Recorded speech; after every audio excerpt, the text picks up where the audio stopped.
अपमानामध्ये अस्मिता असती. कारण ही लोक सिस्टीम फॉलो करतात. मित्र हे आयुष्यासाठी पूर्ण ही खूप मोठी गोष्ट आहे. आणि कोण शिकवते सर? ज्या माणसाने कधी बिझनेस नाही केला. तर आई वडील म्हणतात अरे जा जरा काहीतरी कामधंदा कर. तुम्हाला फायनान्स शिकवत नाही, सांगतात जा मार्केटमध्ये चेक करू. भारताच्या शिक्षण व्यवस्थेकडे कसं बघता? हनुमानाला कशी आठवण करून द्यायला लागली, अरे तुझ्यात शक्ती आहे, तू इथून तिथं उडी मारू शकतो. आणि आता तुम्ही सागर बाबर रोल मॉडेल आहे. 1000 डे जर तुम्ही टिकले तर बिझनेस सक्सेस होण्याचे चान्सेस असतात. आपल्याला एक अदानी अंबानी उभा करता येत नाही.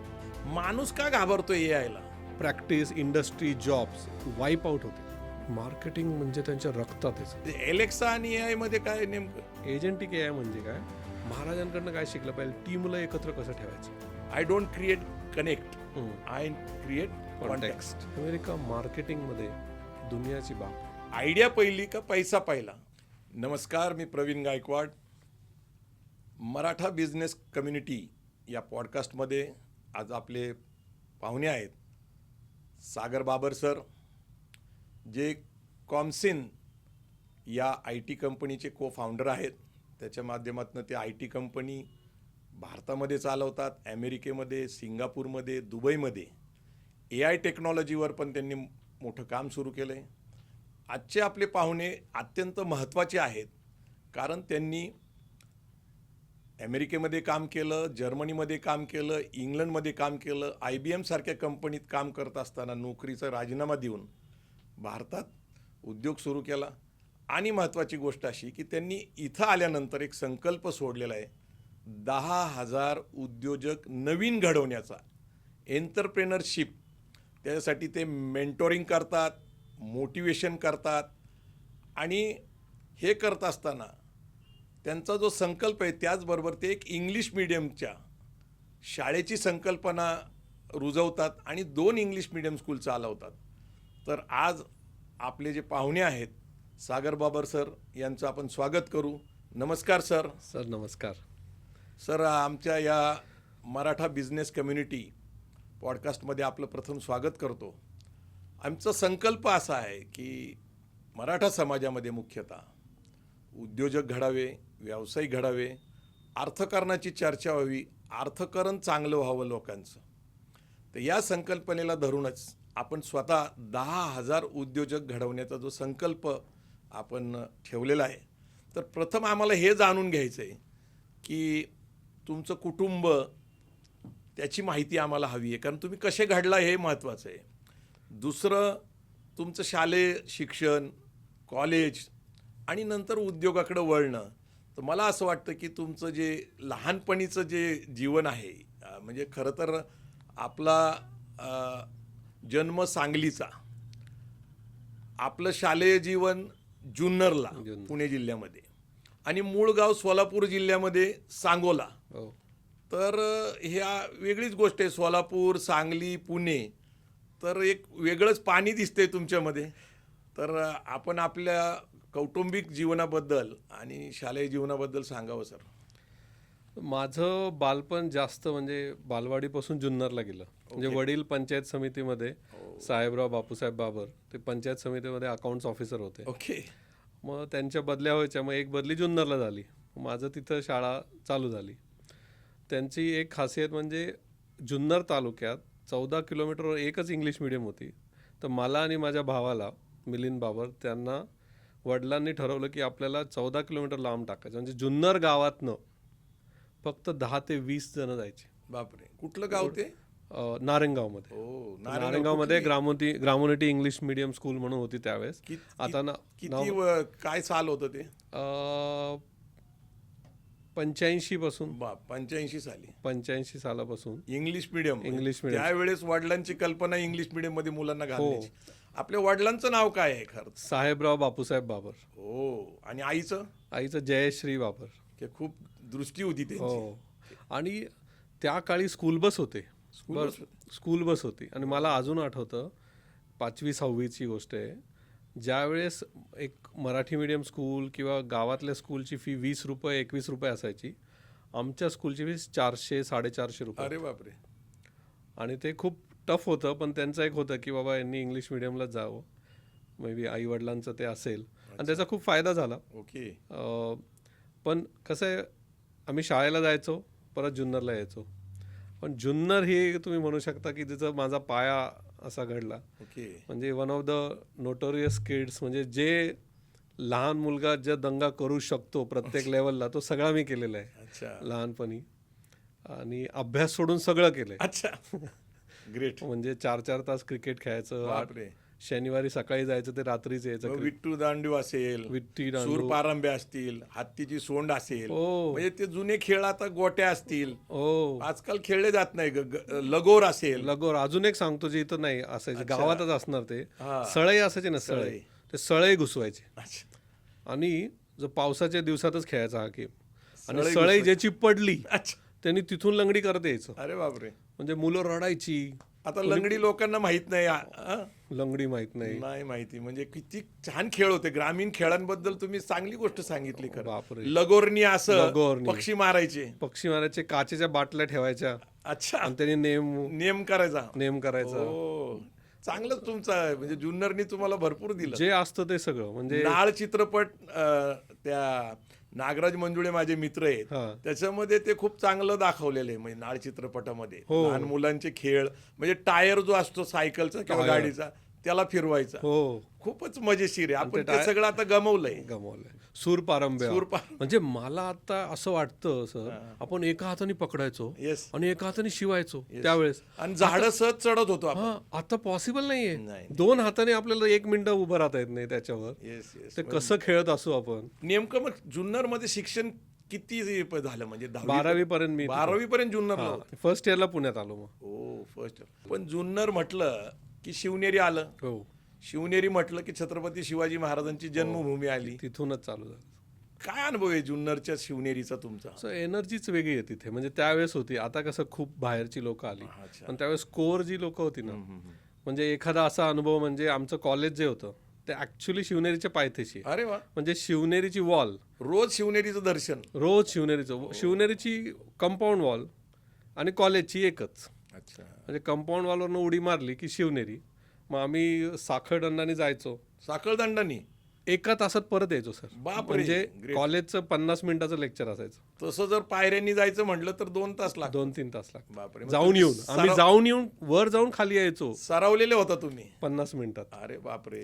साखळदंडाचा अवघड मार्ग आहे. हो. पण त्या साखळदंडाच्या मार्गाने बुद्ध लेण्या पण आहेत. आहेत ना सर. म्हणजे शिवनेरीच्या भोवती आणि आसपास हो, बुद्धाचे लेणे आहेत. असं मानण्यात येतं की शिवाजी महाराजांना बुद्धाचा प्रभाव होता. अलीकडं डॉक्टर प्रकाश पवारांनी सकल जनवादी शिवाजी नावाचं पुस्तक लिहिलंय. बर. आणि त्या पुस्तकाच्या माध्यमातून शिवनेरी आणि त्याच्या परिसरातल्या बौद्ध लेण्या खूप आहेत सर. आणि शिवाजी महाराजांवर त्या विचाराचा हो, समता, बंधुता, न्याय, स्वातंत्र्य जी आपल्या राज्यघटनेमध्ये तत्व आलेत, हो, त्याचा शिवाजी महाराजांवर प्रभाव होता, त्याची असणार. प्रेरणा होती बुद्धाची, असं असणार. त्यांनी लिहिलेलं आहे. असणार ना. असणार आम्ही त्या म्हणजे. लेण्यांमध्ये ना सर हां. डब्बे खायला जायचो. डबे. हा, त्या लेण्यांमध्ये खालून भेळ घेऊन जायचो. अरे वा. त्या लेण्या म्हणजे एक 10 मिनिटासाठी. अच्छा. आणि आत्ताचा जो साखळदंड आहे बरं. त्याला दोरी लावली आहे. हो. आमच्या वेळेस तसलं त्यावेळेस काय नव्हतं. नव्हतं काय. धोकादायक होतं. हो, मग धोका. किती मुलं जायचं एकाच वेळेस? 3-4 जण जायचं दांडी मारून, दांडी. म्हणजे बंकर्स काय आम्ही दांडीच मारायचो. किंवा शाळेत. फक्त स्पोर्ट्सचे क्लास घ्यायचो. म्हणजे बास्केटबॉल असेल, फुटबॉल, ते हँडबॉल, तुम्ही कबड्डी. कशात प्रावीण्य होतं तुमचं? स्पोर्ट्स खूप आवडायचं. स्पोर्ट्स मध्ये कुठलं खेळ नेमकं आवडतं तुम्हाला? Cricket. Cricket, football, cricket. Basketball, cricket. Volleyball. Cricket cricket. Great. अजूनही खेळतो. येस. अजून खेळता? अजूनही खेळतो. हो. शनिवार रविवार 4-4 तास अजूनही क्रिकेट खेळतो. सर तुमचं स्पोर्टिव्ह लुक आहे खरं तर. नाही, तुम्ही नाही. कायम तुम्ही टी शर्ट मध्ये असता. हा. तुमचे टी शर्ट खूप छान कलरफुल असतात. सर पण जुन्नर मधनं तुम्ही पुण्याला आला. पुण्याला तुम्ही कुठल्या कॉलेजला ऍडमिशन घेतलं? कुठली डिग्री तुमची? मी बॅचलर्स इन कम्प्युटर सायन्स केलं, अण्णासाहेब मगर कॉलेज हडपसर. अरे बापरे. तिथून बॅचलर्स केलं. अरे वा. आणि त्यावेळेस मला इंजिनिअरिंग मिळत होतं, सिव्हिल. सिव्हिल. हां, पण मला त्यावेळेस सिव्हिल पॉप्युलर होतं. सिव्हिल पॉप्युलर होतं. म्हणजे पहिले मेकॅनिकल. मी सिव्हिल इंजिनियर आहे सर. हो ना. हो. माझा मोठा भाऊ माझं पण सिव्हिल इंजिनियर. कराडला इंजिनिअरिंग झालं. अच्छा. माझा मोठा भाऊ बुधगाव, सांगली. बुधगाव. नाही ते प्रसिद्ध वसंतदादा पाटलांचं वसंतदादा college. पाटलांचं. तिथनं तो झालाय. मग त्यांनीच सगळं केलं, कारण त्याला कळायचं तो माझ्यापेक्षा 3 वर्षांनी मोठा आहे. अच्छा. मग त्यांनीच हे BCA विजन होतं. हां, विजन होतं. त्याचा खूप प्रभाव आहे माझ्या याच्यावर. मग अण्णासाहेब कॉलेजला प्रिन्सिपल कोण होते? काही शिक्षक वगैरे आठवतात का तुम्हाला? सर, अण्णासाहेबचा एक सगळ्यात महत्त्वाचा किस्सा काय, आम्ही आता मी तर जुन्नरवरून आलो, ओके. पण आमच्या ग्रुपमध्ये जो ग्रुप झाला त्याच्यामध्ये काही मुली होत्या. अच्छा. म्हणजे मी, राहुल बोरा, राहुल कौल, असे काश्मीरवरनं आलेले, सेड्रिक, साई म्हणजे बँगलोरवरनं आले. बाहेरच्या राज्यातनं बरंच मुलं शिकायला यायचे, बिहारमधनं यायचे, हो. उत्तर प्रदेशमधनं, काश्मीरमधनं, हिमाचलमध्ये. माझ्या वेळेस पण खूप मुलं होती. हो, मग काही मुली होत्या, मानसी, शीतल, सारिका, अरे वा. अशा मुली होत्या. आणि प्रिन्सिपलची केबिन अशी वर होती आणि त्याच्या खाली बास्केटबॉल कोर्ट होतं. Okay okay. तर त्या काही 97ची गोष्ट आहे. तर आम्ही पहिल्या 8 दिवसातच बॉल घेतला आणि बास्केटबॉल खेळायला गेलो. तर आम्हाला प्रिन्सिपलनी बोलवलं अच्छा. की आपल्या शाळेत मुलं मुली एकत्र खेळू शकत नाही अरे बापरे. कॉलेजमध्ये. म्हणजे स्त्री पुरुष समानता मान्य नव्हती. त्यावेळेस आम्हाला पण ते नवीन, आता ही मुलं ठीक आहे, मला नवीन नाही, पण हे महात्मा ज्योतिबा फुलेंनी सावित्रीबाई फुलेंना शिकवलं, बरोबरीचा दर्जा दिला आणि 97 साली 1997ला ते म्हणले मुलं मुली अलाउड नाही सर. आम्हाला खूपच काय काळ होता. हे केलं. मग ते मग काय आम्ही कधी सगळं तेच तशीच गँग सगळी. ओके. मग कॉलेजला आलो, बरंच पहिल्या वर्षी फेल झालो, अरे वा. कारण कळालंच नाही काय फेल्युअर तुमच्या नशिबी आहे. आहे सर. पण फेलियर इज गुड. तुम्हाला जागा तुम्ही जी कर्तबगारी आता सिद्ध केलेली आहे त्याच्या मागं अपयश आहे, फेल्युअर आहे. खूप आहे सर. काय होतं, फेल्युअरनी लोक खचून जातात, हो शिक्षण सोडतात हो आणि नवीन वाट शोधतात किंवा दुसरा मार्ग घेतात. तुम्ही मात्र फेल झाल्यानंतर पण MCA केलं. हो. मास्टर्स इन कम्प्युटर सायन्स केलं. ओके. आणि मग ते झाल्यावर मग, आणि त्यावेळेसच 2000 साली .comचा बस आला.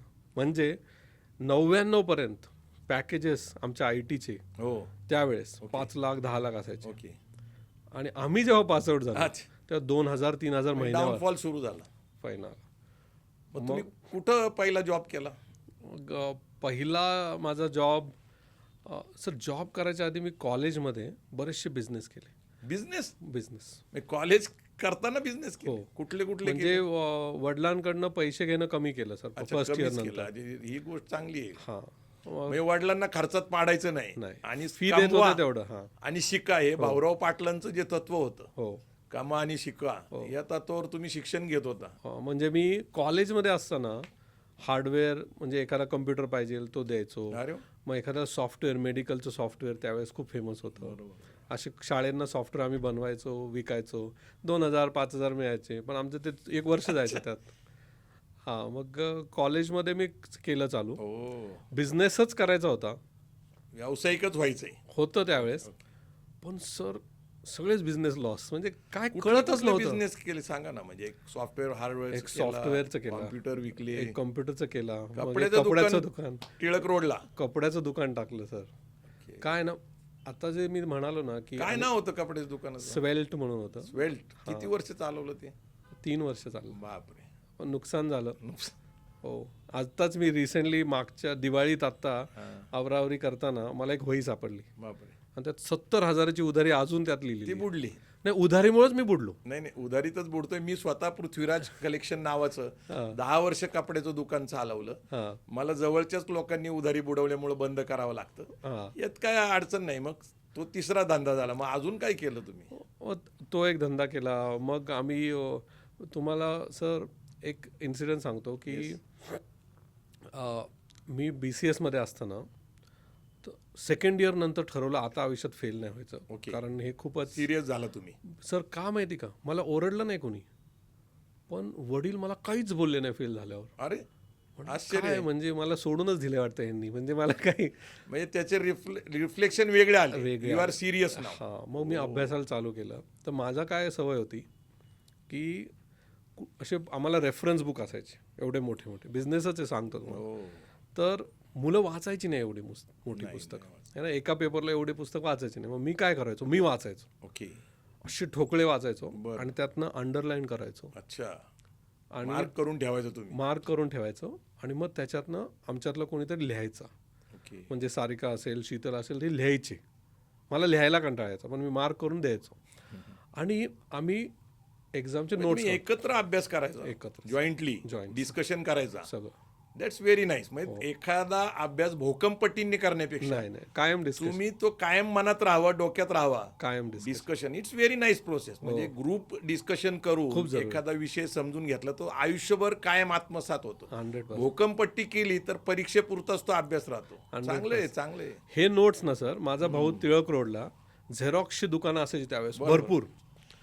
तर एक तर प्रायव्हेट लिमिटेड झेरॉक्स दुकान आहे ना, प्रायव्हेट लिमिटेड कंपनी आहे झेरॉक्सच्या दुकानाची. तर माझा भाऊ एक काहीतरी झेरॉक्स काढायला गेला आणि तिथं त्याला माझं, सारिकाचं, शीतलचं हँडरायटिंगचं पुस्तक दिसलं. त्यांनी त्या झेरॉक्सवाल्याला विचारलं की अरे हे तर माझ्या भावाचं हँडरायटिंग. तो 100 रुपयाला विकत होता सर आमचं, तुमच्या नोट्स, आमच्या नोट्स तुमच्या नोट्सवर तो व्यवसाय करत होता. बंडल बनवून तो 100 रुपयाला विकत होता. म्हणजे तुम्ही जे काय अभ्यास करत होता, चर्चा करत होता, त्याच्या नोट्स तयार होत होत्या आणि त्याच्यावर झेरॉक्सवाला धंदा करत होता. हा, मग त्याच दिवशी आम्ही पब्लिशरकडे गेलो. अच्छा, ते घेतले 100 रुपयाचे आमचेच नोट्स. त्याला म्हणलं की आमचे नोट्स आहेत, खूप चाललेत मार्केटमध्ये, ट्रॅक्शन आहे, तू याला पब्लिश कर. आणि तिथून मग आम्ही पैसे कमवायला चालू केले. ते एक बिझनेस केला, बुक्स खूप लिहिल्या सर. म्हणजे 2000 जवळजवळ 12 सालपर्यंत नोट्स काढायचे आणि त्याचे बुक्स लिहायचे. आणि कॉलेजमध्ये असताना. म्हणजे कुणी पब्लिश केलं पण तुम्ही? विजन पब्लिकेशन म्हणून आहेत, अरुण सर म्हणून अजून टच आपल्याला एक नोटबुक असते लिहिण्यासाठी, हो. एक टेक्स्ट बुक असते हो, आणि दुसरं एक असतं ज्याच्यामधून आपल्याला कळतं की बा हे जास्त असलेले प्रश्न आहेत, त्याला काय म्हणतो आपण? हो, ते क्वेश्चन बँक. Question bank. ते पण आमचा कॉन्सेप्ट. आम्ही काय करायचं सर, वर्षभर अभ्यास नाही करायचा, नाही बरोबर, शेवटचा 1 महिना अभ्यास. आता मग तो स्मार्टली केला पाहिजे. बरोबर. मग मागच्या 5 वर्षाचे क्वेश्चन पेपर युनिव्हर्सिटीत मिळायचे आधी Yes, question 100 bank. रुपयाला, ते घेऊन यायचे. 6व्या वर्षी तेच येत असतं. मग आम्ही क्वेश्चन बँक अभ्यास करायचो. असं बरेचसे उद्योग केले. आम्हाला सिव्हिल इंजिनिअरिंगला खूप डिझाईन काढायला लागायचे, हो. ड्राफ्ट करायला लागायचे. त्यावेळेस मोठा ड्राफ्टर असायचा, त्याच्यानंतर ते टेबल असायचा, ते सगळं करायला खूप काम पडायचं. आम्ही काय करायचो की परीक्षा संपत असताना आम्ही GT ग्लास ट्रेसिंग म्हणजे एक बादली ठेवायची, त्याच्यावर काच ठेवायचं, आतमध्ये बल्ब लावायचा आणि दुसऱ्याच्या शीट्स आणायच्या आणि आपलं बनवायचं. म्हणजे एखाद्याने वर्षभर केलेलं काम आपण 1 तास ग्लास ट्रेसिंगच्या माध्यमातून पूर्ण करायचं. एका दिवसामध्ये आमचं काम ओके असायचं. पण ते मजा होती, त्याच्यात काही वाईट हेतू नव्हता. नाही. मुलं ही प्रामाणिक असतात, सज्जन असतात, फक्त एक हुन्नरी असतात, थोडीशी मजा अशी करतात. सर, तुमचं हे शिक्षण तुम्ही पूर्ण केलं, येस, मजेत पूर्ण केलं. खरं तर तुमचे मित्र आजही तुमच्या बरोबर कॉन्टॅक्टमध्ये, हे विशेष वाटतं. मग MCA माझ्या केल्यानंतर आत्ताच्या कंपनीमध्ये हां. माझ्या कॉलेजमधले 4 जण आहेत. बापरे, MCA मध्ये आत्ताच्या कंपनी, तुमच्या कंपनीमध्ये शीतल कॉम्सिनमध्ये? कॉम्सेन्स अरे मध्ये वा. शीतल भोसले, सुशील गुजराती, बिजू nice. नांबियार. तुम्ही कनेक्टेड आहात. हो सर, अजूनही. मित्र हे आयुष्यासाठी पूर्ण ही खूप मोठी गोष्ट आहे. Very nice. म्हणजे हा जो सुशील गुजराती आहे ना, आता माझा पार्टनर आहे, तो आम्हाला 10-10, 20-20 रुपये उधारी द्यायचा. अच्छा, ठीक आहे. उधार द्यायचं म्हणजे? उधार द्यायचा. पण हा का लक्षात राहायचो, त्याकडे एक छोटीशी डायरी असायची अच्छा. आणि असं लिहून ठेवायचं, सागर 20. मागणार कधीच नाही, अच्छा, पण आपला हिशोब त्याच्याकडे असायचा. बरं. ह्याला 20 दिले, ह्याला 30 दिले, ह्याला 30 दिले. मागणार कधीच नाही, आपण होऊन द्यायला द्यायचं. ओके. पण ती डायरी ती जी आहे ना, अशा मला लहानपणीपासून ना या ऑब्झर्वेशनचं खूप हे होतं. म्हणजे गुजराती माणूस हे त्याच्या घरातनं आलं का, गुजराती कम्युनिटीमधनं? कमी सगळ्या हिशोब ठेवायचा, व्यवहार चोख ठेवायचे. हो हो. Very nice. मैत्रीला काही तोड नाही. गुजराती माणूस मैत्री एकदम चांगला करणार, पण व्यवहारला व्यवहार. व्यवहाराला व्यवहार, इमोशनल नाही, भावनिक नाही. नाही. आपलं काय म्हणणं, द्यायचं ते दे, नाही तर राहू दे, नाही तर भांडण. मला हे पटतं पण सर. येस, नाही व्यवहार. बिझनेस करावा येस. आणि मैत्री असेल. सर, आता आपण थोडंसं पुढे येऊ. म्हणजे तुमचं शिक्षण पूर्ण झालं, त्याच्यात बऱ्याच आठवणी आहेत. पण तुम्ही ज्यावेळेस नोकरीला लागला, ती पहिली नोकरी कुठं आणि मग नोकरीचा कसा प्रवास आहे तुमचा? कारण तुम्ही अमेरिकेला गेला, जर्मनीला गेला, लंडनला गेला आणि आपल्याला हे समजून घ्यायचं आहे की अमेरिकेतल्या नोकरीचा अनुभव कसा आहे, जर्मन लोकांचा अनुभव कसा आहे, इंग्लिश लोकांचा अनुभव कसा आहे. सर, नोकरीचा प्रवास कसा आहे तुमचा? पटकन सांगतो. माझी पहिली नोकरी ही मॉरिशसला झाली. मॉरिशस? हां, म्हणजे माझ्याबरोबर आधी त्या काळी ना मॉरिशसची खूप मुलं पुण्यात यायची. तर माझा एक इथे छोटंसं बेट आहे ते. हो भारतीय लोक जास्त आहेत तिथं, 70% पेक्षा जास्त भारतीय लोक आहेत. स्लेव्स म्हणून गेले होते त्यावेळेस ते फ्रेंच बरोबर ऊसाची शेती करण्यासाठी भारतातनं जे लोक घेऊन गेले होते मुख्यतः ते साऊथचे आहेत. साऊथचे साऊथचे तमिळचे लोक. आहेत तिथला जास्त. पंतप्रधानही भारतीय आहे, राष्ट्रपती पण भारतीय. एक भारताचा अलीकडच्या काळामध्ये छत्रपती शिवाजी महाराजांचा पुतळाही तिथं मॉरिशसमध्ये बसवला. हो हो बरोबर. मग माझा जो मित्र होता इथं अश्विन म्हणून, ओके. त्यांनी मला बोलवलं अच्छा. आणि त्याला माहिती होतं की याचा बिझनेस माइंडसेट आहे सागर. ओके. त्याला मला तिथं बिझनेससाठी बोलवायचं होतं, पण आम्ही तिथे जॉबच केला, ओके. बिझनेस काही केला किती नाही. काळ केला? 1 वर्ष होतं मॉरिशसमध्ये. बाप, पण सुंदर आहे मॉरिशस. खूप सुंदर. पर्यटनासाठी फार फेमस. खूप 30 किलोमीटर आहे असं. इथून लोकसंख्या north- पण कमी आहे, 25-26 लाख लोकांची लोकसंख्या आहे. पण त्यावेळेस तर पर्यटक खूप येतात तिथं. खूप त्यावेळेस तर खूपच कमी होतं, खूप रेअर होतं मॉरिशसला पण जाणं. तुम्ही IT मध्ये तिकडे जॉब करत होता? IT बँकेत एक बँकेचं काम होतं, फर्स्ट नेशन बँक म्हणून होते, अच्छा. तर बँकेत काम मग करायचं. मॉरिशस नंतर मग आपण मग मॉरिशस नंतर मी साऊथ आफ्रिकेला गेलो. South Africa? साऊथ आफ्रिकेत 1 वर्ष काम केलं. कुठल्या शहरामध्ये मी प्रिटोरियात होतो, ईस्ट लंडनमध्ये 6 महिने होतो. तिथं कुठल्या कंपनीत काम केलं? तिथे फर्स्ट नेशन म्हणून होतं. पण साऊथ आफ्रिकेमध्ये व्हाईट पीपल जास्त आहेत का ब्लॅक पीपल? कारण म्हणजे मी जेव्हा होतो 2002-03 साली, तेव्हा वाईट जास्त होते सर. हो. आणि जसे ते प्रेसिडेंट बदलले, ओके. मग तिथले नेल्सन मेंडेला झाले. आणि मग वाईट लोक 30 वर्षाचा तुरुंग प्रवास हो देशासाठी, आणि नंतर नेल्सन मेंडेला पहिले निग्रो किंवा ब्लॅक राष्ट्रपती झाले. नंतर मग ब्रिटिश सोडून जायला लागले. भरपूर ब्रिटिश नाही, म्हणजे तिथे ब्रिटिश होते, स्पॅनिश फ्रेंच होते, होते, डच स्पॅनिश होते. हे सगळे ना. अच्छा, म्हणजे युरोपियन कम्युनिटी होती. हो, ऑस्ट्रेलिया, न्यूझीलंड इकडे सगळे जण जायला लागले, आणि मग त्या ब्लॅक कम्युनिटीची मोठं तिथं पकड बसायला लागलं. पण तुम्हाला तिथं गेल्यानंतर साऊथ आफ्रिकेला महात्मा गांधींची कधी आठवण झाली का? आपल्यापेक्षा तिथली लोक करतात सर अजून. ओके. महात्मा गांधी भारतात यायच्या अगोदरच महात्मा झाले होते. साऊथ आफ्रिकेमध्ये त्या काळामध्ये तिथं त्यांनी टॉल्स्टॉय आश्रम निर्माण केलेले. 130 एकरमध्ये महात्मा गांधीचं साऊथ आफ्रिकेमध्ये टॉल्स्टॉय आश्रम आहे. बर. आणि त्यांना जो विचार मिळाला होता तो विचार ते तिथं रुजवत होते, आणि तिथले जे सर्वसामान्य लोक होते त्यांच्यासाठी ते लढत होते. हो, खूप ते ॲक्च्युली बॅरिस्टर म्हणून अहमदाबादवरनं गेले तिथं, म्हणजे वकिली करायला. अर्थात तो प्रसंग सगळ्यांनाच माहिती आहे की ते फर्स्ट क्लासच्या ट्रेनमध्ये बसले होते, त्या गोऱ्या माणसाने त्याला खाली उतरवलं, ढकलून दिलं, आणि तिथं अपमानित झाले ते. अपमानामध्ये अस्मिता असती, हे खरं तर तो प्रवास सगळ्यांना माहिती आहे गांधीजींचा. पण साऊथ आफ्रिका म्हटलं तर एक व्यक्तीचं नाव घ्यावं लागतं, ते म्हणजे महात्मा गांधी. आणि महात्मा गांधी तिथून भारतात आल्यानंतर स्वातंत्र्याच्या आंदोलनात सक्रिय झाले. आणि दुसरी व्यक्ती म्हणजे डॉक्टर नेल्सन मेंडेला. बरोबर. सर, तुम्ही साऊथ आफ्रिकेचा अनुभव सांगितला, मग परत आपण कुठे गेलो? मग साऊथ आफ्रिकेवरून मग मी परत इंडियात आलो. इंडियात आला? हो, साऊथ आफ्रिकेवरून इंडियात आलो. मग इंडियामध्ये IBM जॉईन केलं. IBM जॉईन केलं? IBMच्या आधी एक कंपनी आधी जॉईन केली, एक्सटेन्शिया म्हणून. त्याचे मालकच आता माझे मेंटर आहेत, उमेद कोटावाला म्हणून, पारसी आहेत. तर त्यांच्याकडनं वेगळे पर्स्पेक्टिव्ह मिळतात ॲज अ मेंटर. पारसी आहेत? हो. आणि त्यांची IT कंपनी, पण त्यांचा थॉट प्रोसेस कम्प्लीट वेगळा. ओके. पारसी लोकांचं वेगळं कम्प्लीट. म्हणजे भारतातले जर तुम्ही उद्योजक बघितले, आता तुम्ही उद्योजकांना बोलणार आहे पुढे.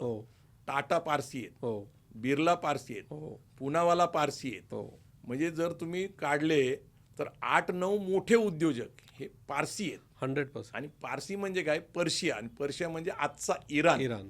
त्या काळामध्ये तिथं काही वाद झाले, बरोबर, तर जे लोक बोटीच्या मार्गाने समुद्रमार्गे भारतात आले ते गुजरातमध्ये आले. बरोबर बरोबर आहे. त्यांचा एक इतिहास आहे पारसी लोकांचा. मोठं आहे ते. मग ते भारतात काम केलं, मग IBM मध्ये आलो. ओके. मग IBM मधून मग पहिला 2007 साली US ला गेलो. तिथे एक 2-3 वर्ष होतो. आणि IBM मध्येच होता? IBM मध्ये होतो. थोडंसं आम्हाला अमेरिकेबद्दल सांगा ना. तुम्ही अमेरिकेत गेला, तिथला अनुभव कसा आहे? नेमकं काय होतं की मुलांना अमेरिकेला जायचं असतं, हो, कसं असते ती प्रोसेस? म्हणजे काय, आता H1B विजा बद्दल बोललं जातंय, ग्रीन कार्ड बद्दल बोललं जातं, ट्रम्पच्या टेरिफ बद्दल बोललं जातंय. थोडंसं अमेरिकेबद्दल सांगा विस्ताराने.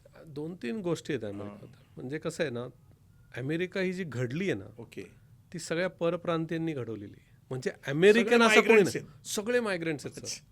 अमेरिकन्स जे आहेत ना जुने, त्यांना काय म्हणलं जातं माहिती का? Red Indians. रेड इंडियन्स, हां, म्हणजे आदिवासी कम्युनिटी, आदिवासी कम्युनिटी, तिथले मूळ निवासी. मूळ निवासी.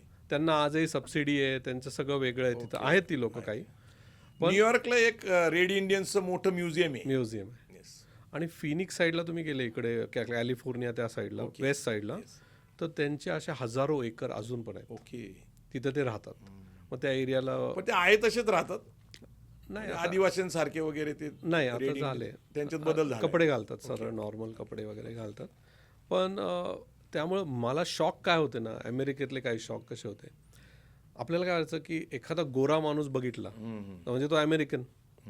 पण दोन गोरे जेव्हा बोलायचे ना मीटिंगमध्ये आलो, तर ते काय म्हणायचे, मी इटलीच्या ओरिजिनचा अमेरिकन. एखादा म्हणायचं मी ब्रिटिश अमेरिकन. त्या काय मी अमेरिकेला गेलो होतो, माझी गाईड होती मायलो नावाची. ती म्हणली की my mother is half Spanish and my father is half African. So त्यांचं जे मूळ आहेत त्या देशाचं, स्पेन असेल, पोर्चुगीज असतील, डच असतील, फ्रेंच असतील, हे जे मायग्रंट्स आहेत त्यांचं ओरिजिन ते सांगताना त्या देशाचं सांगतात. किंवा स्पॅनिश आणि बेल्जियमचं लग्न झालंय किंवा ब्रिटिश आणि फ्रेंचचं लग्न झालेलं आहे. लोकांना अजून युरोप देश कळालेला नाही. पण आपण महत्वाचा मुद्दा ते अमेरिका. अच्छा, काय अनुभव आहे अमेरिकेमधला? तुम्ही तिथं गेला 7व्या दिवशी, नंतर मग पुढं कसं तुमचं सारांश जर सांगितलं ना अमेरिकाचं, अमेरिका मार्केटिंगमध्ये दुनियाची बाप आहे. कसं काय? मार्केटिंग म्हणजे त्यांच्या रक्तात आहे. नंतर मी जर बघत गेलो ना, तो देश अख्खा मार्केटिंगवर आहे. पूर्ण देश मार्केटिंग. ही गोष्ट खरी आहे. मार्केटिंग, बिझनेस आणि सेल्समध्ये ते नंबर 1चे नंबर आहे. तुम्ही जर बघितलं तर जेवढे प्रोडक्ट्स बनतात आता, तर त्यांनी काय केलं, मॅन्युफॅक्चरिंग हब चायना बनवले. सध्या चायनाचा आणि त्यांचा जो टेरिफ वॉर सुरू आहे त्यासाठीच आहे. कारण सगळं म्हणजे अगदी आपला आयफोन जो आहे ह्याचं मॅन्युफॅक्चरिंग हे चायनामध्ये होतं. आणि असं मी ऐकलंय, खरं खोटं मला माहित नाही, पण खात्रीशीर ऐकलंय की आयफोन जो आहे तो फक्त 1000 रुपयात तयार होतो आणि आपण काही लाख रुपयात घेतो. तर मार्केटिंग आणि सेल्सचं स्किल त्याच्यात असल्याशिवाय ते करू शकत. ब्रँडला इतकं मोठं करतात ना. पण अमेरिकेतला एखादा व्यक्तीचा अनुभव वगैरे कसा आहे? तू म्हणजे अमेरिकन एटिकेट्स म्हणून, स्मार्टनेस म्हणून, वागणं म्हणून, राहणीमान म्हणून, अमेरिका आहे ना सर, की का चालते मला जे कळालंय माझ्या छोट्याशा ह्याच्यात, भारताच्या 100 वर्ष पुढे का चालते माहिती का सर? तिथे ना 10% लोक विचार करतात आणि 90% लोक आहे ना सर फॉलो करतात. सिस्टीम लावली ना एकदा, म्हणजे तुम्ही लेट्स से ऑफिसला आलेत आणि ऑफिसला आले, सिक्युरिटी तुम्हाला रोज बघतोय, पण तुम्ही एक दिवस ID कार्ड नाही आणलं है ना, तू त्याला नावाने बोलवशील, अरे टॉम आय नो यू, तर नाही, घरी जा, कार्ड घेऊन. टॉप बिझनेसमॅन जे अमेरिकेत निर्माण झालेले, म्हणजे ॲमेझॉन असेल, फेसबुक असेल किंवा टेस्ला असेल, जर ते लोकांचं सांगा ना थोडं. त्यांचं कसं झालं ना सर, की बे एरिया जो आहे सॅन फ्रान्सिस्कोचा, तो जो आहे ना, तो मानला जातो स्टार्टअपसाठी जगातला. की तिथेच ॲमेझॉन आली, तिथेच ॲपल, मायक्रोसॉफ्ट नाही पण ॲपल, टेस्ला, ह्या सगळ्या तिथं आल्यात मोठ्या. तुम्ही जे नाव घ्याल, जावा, मायक्रोसॉफ्ट, ह्या जे सॉफ्टवेअर कंपन्या जेवढ्या आल्यात ना तिथं घडल्यात. तर तिथली माइंडसेट काय आहे ना सर, छोटं चालू करायची, टेस्ट करायचं मार्केट है ना, की माझा प्रॉडक्ट चालतोय का, आणि मग मोठं करायचे. कोणी तिथं मोठं स्वप्न नाही करत, छोटा विचार आणि मग मोठं करतात. तो एक वेगळा माइंडसेट आहे त्यांचा. दुसरा, अमेरिकेमध्ये इकोसिस्टीम झाली आहे. म्हणजे मी स्वतः पाहिले सर, की तुमच्या डोक्यात एक आयडिया आहे आणि तुम्ही जर बे एरियात असाल, त्या एरियात, तर तुम्ही एखाद्या इन्व्हेस्टरकडे गेले ना, माझ्या डोक्यात ही आयडिया आहे, आणि त्या इन्व्हेस्टरला आवडली ना, तो पहिल्या दिवसाला 100 कोटी लावतो. एंजल इन्व्हेस्टर्स म्हणतात का त्यांना, का स्टार्टअप इन्व्हेस्टर, एंजल, पहिल्या दिवसाला आयडिया स्टेजवर 100 कोटी. आपल्याकडे अलीकडे शार्क टँक सुरू झालेलं आहे उद्योजकांसाठी, इन्व्हेस्ट करतात. नाही, आपल्याकडे एक सुरुवात झाली, चांगलं आहे ते. Shark Tank is good. Bad good का, की ॲटलिस्ट ऑन्टरप्रिनरचा अवेअरनेस होत आहे. बॅड का, आता गावांमध्ये सगळ्यांनाच वाटतं मी स्टार्टअप करू शकतो. आता शेअर मार्केटमधला सगळ्यात श्रीमंत माणूस, त्यांचं नाव काय? Warren Buffett. वॉरन बफेंनी अनेक कंपनीमध्ये इन्व्हेस्ट केलेले आहेत. कोको कोलाचे ते म्हणजे खूप, मायक्रोसॉफ्ट वगैरे सगळीकडे त्यांचंच आहे. म्हणजे जेवढे फेसबुकला पण त्यांचंच आहेत. म्हणजे जेवढे मोठे झालेत हो त्यांच्या मागं कुणीतरी इन्व्हेस्टर आहे. 100 आपल्याकडे इन्व्हेस्टरची मानसिकता दिसत नाही. नाही ना, का नाही दिसत? म्हणजे एखादी आयडिया जनरेट झाली तर त्याच्या मागं पैसा घेऊन ताकदीने उभा राहण्याची मानसिकता अजून आपल्या लोकांमध्ये नाही. कारण दोन गोष्टी आहेत. एकतर आपल्याला क्विक रिटर्नची सवय लागली. लगेच व्याजाने पैसे देणे. ओके 10 वर्ष कोणी नाही थांबू शकत. नाही. म्हणजे आत्ता तुम्ही जर मार्केटमध्ये बघताय ओपन ए आहे, हे जे आपण चॅट जीपीटी बघतोय ना, ते बे एरियाची कंपनी. ते टेक्नॉलॉजीचे सगळे. सर 10 वर्ष रिसर्च करत होते ते. आज त्यांना फायदा झालाय. पण तो जो इन्व्हेस्टर ज्यांनी लेट्स 100 कोटी टाकले, तो आज डायरेक्ट लाख कोटीवर गेलाय. खरं आहे, खरं आहे. तुम्ही मागच्या वेळेस मी आपल्याला फोन केला होता, तुम्ही US ला गेला होता हो आणि जगातले टॉपचे CEO हो त्या मीटिंगला होते हो आणि गुगल कंपनीचे CEO तुमच्या मीटिंगमध्ये. हो. एक त्यांचं एक सेशन होतं आणि काय नाव गुगल आणि त्यांचं? सेल्सफोर्सचं त्यांचं नाव काय CEO? सुंदर पिचाई, ते भारतीय आहेत. भारतीय आहेत. जगातले 8 टॉपच्या मल्टीनॅशनल कंपनीचे CEO हे भारतीय आहेत. हो त्याच्यापैकी ते एक आहेत. हो 100. नेमकं तुम्ही एक चांगला अमेझिंग प्रसंग पाहिला, तुम्ही ऐकला कानाने. तो अनुभव असा होता की भारतात सगळ्यात जास्त गुगलनी जी इन्व्हेस्टमेंट हो केली आता वैजागला वैजागला, त्या मीटिंगला लाख तुम्ही होता. काय वाटलं तुम्हाला? अनाउन्समेंट केली त्यांनी. ते सेल्सफोर्सचे CEO मार्क बिनॉफ आणि त्यांचा इंटरव्ह्यू होता आणि आम्ही एक 20-25 जण त्या इंटरव्ह्यूला होतो. अच्छा. आणि तो इंटरव्ह्यू इतका अमेझिंग होता की जसा आपला पॉडकास्ट चाललाय तसं त्यांचं तिथे ते शो होता. शो होता.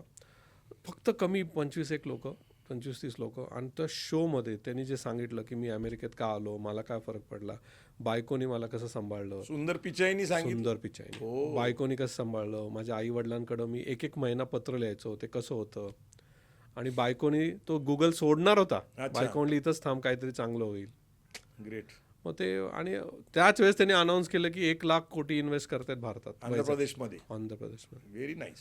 मग ते हा जो आता त्यानंतर ओपन एआयचे फाउंडर होते तिथे. Open AI. हां म्हणजे ते आता आर्टिफिशियल जगातली इंटेलिजन्स. सगळ्यात मोठी कंपनी आता जगातली, म्हणजे त्यांनाही गुगलला भेटला. क्रॉस. हां तुमचं खूप मोठ्या प्रमाणामध्ये नेटवर्क आहे अमेरिकेमध्ये.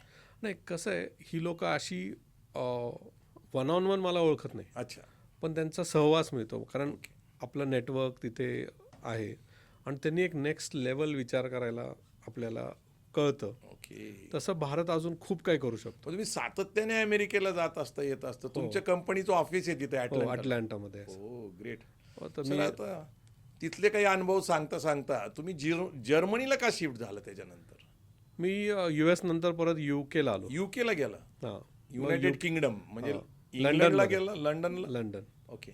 मग तिथे मी एक 3 वर्ष होतो आणि 3 तिथे वर्ष हां तिथे माझं फार मोठा प्रोजेक्ट होता माझ्याकडं. तुमच्याकडे स्पोर्ट्स कार होती का तिथे? हो हो. तिथंही तुम्ही पूर्ण युरोप गाडीने प्रवास केला. Amazing experience. नवरा बायको एन्जॉय करत होते. हो. त्यावेळेस मुलगा होता, तो गाडी आम्ही प्रॉपर ब्लँकेट घेऊन जायचो, अरे वा. कारण 8-8 तास म्हणल्यावर तो बोर होणार, मग तो झोपायचा. मग आम्ही अख्खं लंडन तर खूप छोटं आहे आमच्यासाठी, अच्छा. कारण US कसं आहे ना, US फिरल्यावर लंडन म्हणजे तो इंग्लंड आहे ना, छोटा आहे. छोटे. कारने एक तुम्ही 6 तासात वर जाऊ शकता, 8 तासात असं. पण मग तिथनं आम्ही काय केलं, तिथून युरोपला पण कारने फिरलो. युरोपला हो. तो अंडरपास जो आहे अंडरपासनी म्हणजे त्यात हे जायचं. बेट आहे. हो ब्रिटन हे बेट आहे. हो इंग्लिश चॅनलमध्ये. इंग्लिश चॅनल मधनं जातात. ते थोडंसं एक्सपिरियन्स सांगा ना जरा. म्हणजे काय ना, तुम्ही लंडनचं जायचं, तुमची गाडी त्या आतमध्ये एक बोटच्या आत असा अंडरपास आहे, मोठ्या बस असतात, त्यात तुमच्या गाड्या लावायच्या. ऍक्च्युली काय आहे की 6 ट्रॅक आहेत रेल्वेची. रेल्वेची आणि त्या रेल्वेच्या अशा बोगीज आहेत. हो. पण त्याच्यावर तुम्हाला बस गाडी ठेवावं सगळं लागते. ठेवायची. 3 ट्रॅक जायला आणि 3 ट्रॅक यायला. यायला. आणि जवळपास 1935 ला तो टनेल झालेला आहे. हो. आणि जवळपास 37 किलोमीटरचा तो टनेल आहे. म्हणजे तुम्ही इकडं जे बेट आहे, ब्रुसेल्सला बाहेर येतात. ब्रिटनचं जे बेट आहे, म्हणजे इंग्लंड आहे, स्कॉटलंड आहे आणि आयर्लंड आहे. आयर्लंड. असं त्या बेटाला कनेक्टिंग युरोपला करण्यासाठी तो टनेल निर्माण केलेला आहे आणि तो समुद्राच्या खालनं आहे. हो. पण तुम्हाला रेल्वेच्या बोगीवरच ते ठेवावं लागतात गाडी आणि तुम्ही युरोपला- समुद्र काही दिसत नाही कारण तो समुद्र नाही पूर्ण दिसत. पॅक्ड आहे. Yes, yes, yes. ते काही समुद्र असं packed. दिसत समुद्राचा काही संबंध नाही आतनं, पण सिक्युरिटी आहे. सिक्युरिटी आहे. सिक्युरिटी आहे, काळजी घेते. पुढे गेला की मग टोल नाक्याला तुम्हाला पैसे भरून मग तुम्ही हा मग तुम्ही जाता विजा फ्रान्सला. परत. मग विजा Yes, तिकडचा visa. विजा आला. Yes.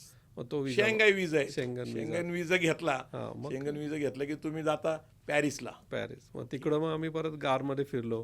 तर UK वेगळं आहे सर, UK US वेगळं, UK वेगळं, जर्मनी वेगळं, अच्छा. सगळ्यांचे हे कल्चर सगळं कल्चर वेगळं, सगळ्यांचे थॉट्स प्रोसेस वेगळी, एटिकेट्स वेगळं. वेगळं, सगळं वेगळं. अच्छा UK मध्ये ना थोडं लिगसी वाटते, अच्छा, म्हणजे रॉयल अँड रिचनेस आहे. हा हिस्ट्री दिसते. Yes yes. म्हणजे तिथे ऑक्सफर्ड युनिव्हर्सिटीला गेले, म्युझियम्स आहेत तिथं ऑक्सफर्ड आहे, म्हणजे आता सर मला तुम्हाला हार्वर्ड तिथंच आहे ना काय, हार्वर्ड हार्वर्डला US US मध्ये. Boston. yes. तर मग इथं ऑक्सफर्ड आहे, केम्ब्रिज आहे. केम्ब्रिज तर एक्झॅक्ट. आता मला कसं झालं, आता आपल्याकडं आपण इथं शिकतो, आपल्याला युनिव्हर्सिटी म्हणजे काय वाटतं की एक कॅम्पस की ज्याला असं कंपाऊंड आहे. तिथं गेल्यावर मला कळलं ऑक्सफर्ड म्हणजे गाव आहे, गाव. आणि त्या गावामध्ये वेगवेगळे कॉलेजेस आहेत, आणि त्या गावाचं नाव ऑक्सफर्ड आहे. अच्छा, कॅम्ब्रिजचं तसंच? कॅम्ब्रिज तसंच सर. अच्छा, पण तिचं जवळपास 60,000 भारतीय मुलं आता शिकतायत. हो. आणि खूप मोठमोठे चांगले कोर्सेस आहेत त्याला. म्हणजे माझा मुलगा स्वतः रिजन्स युनिव्हर्सिटी अच्छा. लंडन, सेंट्रल लंडनमध्ये शिकला. 450 एकरचं कॅम्पस होतं त्याचं. हो म्हणजे जे तुम्ही जर तिथं बघितलं तर ते रॉयल रिचनेस जी ती एज्युकेशनचं त्यांनी तिथं masters in international business and finance केलं त्यांनी तिथं. अरे वा. त्यामुळे मलाही लंडन अनुभवता आलं. मी US लाही अनेक वेळा आलो होतो, त्यामुळे बऱ्याच गोष्टी आहेत. पण माझी उत्सुकता खूप आहे. लंडनचे प्रोफेसर चांगलेच. प्रोफेसर चांगले, त्यांचं इंग्लिश जे आहे, ब्रिटिश इंग्लिश ॲसेंट त्यांचं आणि अमेरिकन इंग्लिशचं ॲसेंट फरक आहे. काय फरक आहे सांगू का? ब्रिटिश फास्ट आहे, अमेरिकन स्लो आहे. हो, एक तुम्ही ब्रिटिश, अनुभव सांगू शकता का असं बोलून? म्हणजे मला बोलून आता दाखवू शकता का आता ऍक्सेंट नाही येणार, पण अमेरिकन कसा बोलतो ना, अमेरिकनला क्लॅरिटी लागते. क्लिअरिटी लागते, म्हणजे काय की तुमच्याशी बोलताना मिस्टर प्रवीण लिंगरिंग करत नाही. नाही स्लो बोलतात. Slow. Mister Praveen tomorrow we will meet, असं म्हणजे स्लो बोलतात कोण? अमेरिकन. ओके. ब्रिटिश आहेत ना, या will meet tomorrow and then will see, आणि ते असं असं असं लहेजा असतो हा वेगळा इंग्लिश. हे वेगळे असतात. 1 महिना तिथं राहा, तुम्हाला हे दोन्ही कळतं. म्हणजे ऍटलीस्ट मला, आता फरक मी तर विसरलोय लक्षात येतो. मी. पण इंग्लिश बोलण्यामध्ये फ्लुएन्सी भारतीय लोकांची जास्त आहे. रायटिंगमध्ये सुद्धा फ्लुएन्सी भारतीय लोकांची जास्त आहे. म्हणजे तुम्ही ह्या दोन्हीचं जर बघितलं, आपण ग्रॅमर ॲज सच म्हटलं तर ग्रॅमर ब्रिटिश आणि अमेरिकनपेक्षा आपल्या लोकांचं चांगलं आहे. हो, मला फ्रान्स आणि जर्मनीत गेल्यावर कळालं सर, अच्छा, इंग्लिश ही जगातली सगळ्यात मोठी बोलणारी लँग्वेज आहेच नाही. आपल्याला इथं एक असतं ना, आपल्याला इंग्लिश येतं, आपल्याकडे त्यांनी राज्य केलं अर्ध्या जगावर, त्यामुळे म्हणून ते ज्या भागात गेले तिथे इंग्लिश बोललं जातं. अदरवाईज फ्रान्स, जर्मनी, हे अख्खा युरोप इंग्लिश नाही बोलत. स्पॅनिश त्यांच्या लँग्वेज ते इंग्लिश बोलत आता जगातल्या 26 देशामध्ये स्पॅनिश बोललं जातं. हो तसंच जवळपास 40 देशामध्ये फ्रेंच बोललं जातं. पोर्चुगीजची जी डच भाषा आहे ती बोलली. म्हणजे भाषाचा विस्तार ज्यावेळेस त्यांनी जगावर राज्य केलं, खरं तर युरोपियन लोक आहेत. बरोबर. ब्रिटिशांनीच फक्त जगावर राज्य केलं असं नाहीये. तर स्पॅनिश आहेत, डच आहेत, पोर्चुगीज आहेत, फ्रेंच आहेत. तर हे व्यवसायानिमित्त बाहेर पडलेले लोक आणि नंतर राज्यकर्ते झाले. त्यामुळे 100% भाषेचा, संस्कृतीचा, विचाराचा, कल्चरचा प्रसार त्यांनी जगभर केला. पण तुम्ही जे म्हणता I don't create connect, I create context, तर हे जे आहे ब्रिटिशांनी केलं, ह्यांनी जगाला जवळ आणलं, कनेक्ट केलं. व्यापाराच्या निमित्ताने असेल, नंतर राज्यकर्ते म्हणून असेल. मूळ विषय जो आहे आपला तो इंग्लंडचा आहे. तुमचा तिथला अनुभव, तिथला तुमचा जॉब किंवा तिथं जे इथिक्स असतात त्याचं थोडंसं. इंग्लंडमध्ये मला जे कळालं ना, लंडनमध्ये कोणी शॉर्ट टर्म नाही विचार करत. शॉर्ट टर्म नाही विचार करत. नाही, एखादा प्रॉब्लेम जर ते सॉल्व्ह करतात, लेट्स से आमच्या IT तला असेल, आपण जर हा प्रॉब्लेमवर सोल्युशन करतोय ना, ते 1-2 वर्ष आधीचा विचारच नाही करत. विचार मोठा आहे, पण इम्प्लिमेंट, जर आपल्याला एखादं सॉफ्टवेअर बनवायचं आहे, ते असं नाही म्हणणार चला 3 महिन्यात द्या, जे भारतात घडतं कधी कधी. तिथं काय ना, प्लॅन करा प्रॉपर, सगळं नीट बघणार आणि मगच तिथं जाणार. हा खूप मोठा फरक आहे. दुसरा, ती सगळी लोक आहेत ना, सगळी लोक कामामध्ये इतकी प्रामाणिक आहेत ना. अच्छा, म्हणजे ते जॉब जर करतात ना, त्यांच्या वेळेत ते जॉबच करणार, स्वतःचा फोन पण नाही घेणार. ओके. ते जॉबच्या वेळेस जॉबच करणार, पण त्यांच्या पर्सनल टाईमच्या वेळेस ते काम पण नाही करणार. अच्छा. हां, तर मी काय लकी काय होतं, आम्ही एक $100 मिलियन डीलवर काम करतो. 100 मिलियन. IBMची पण सगळ्यात मोठी डील होती आणि त्याचा मी पार्ट होतो. माझ्याकडे फार मोठं अकाउंट होतं. तर डीलमध्ये काय असतं ना, तुम्हाला एखाद्या जेव्हा सेल्स असतं ना, ती प्रोसेस 6-6 महिन्याची असते. तर इतकी मोठी डील होती सर, आम्हाला शिकवायला, म्हणजे प्रेझेंट कसं करायचं शिकवायला ब्रिटिश ॲक्टर आले होते.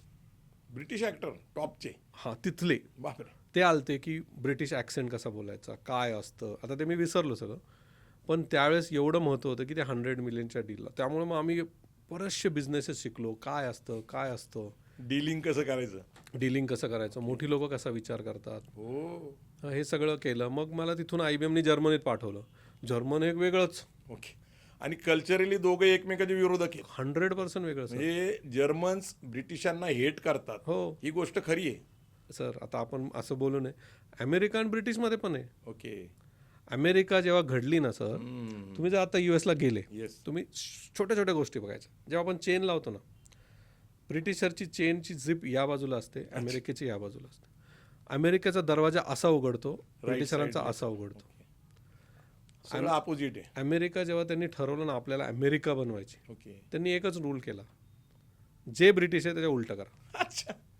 कमोड आपण इकडं असतं, अमेरिकेला बटन इकडं त्यांनी स्वतंत्र ब्रिटिशांकडूनच मिळवलं.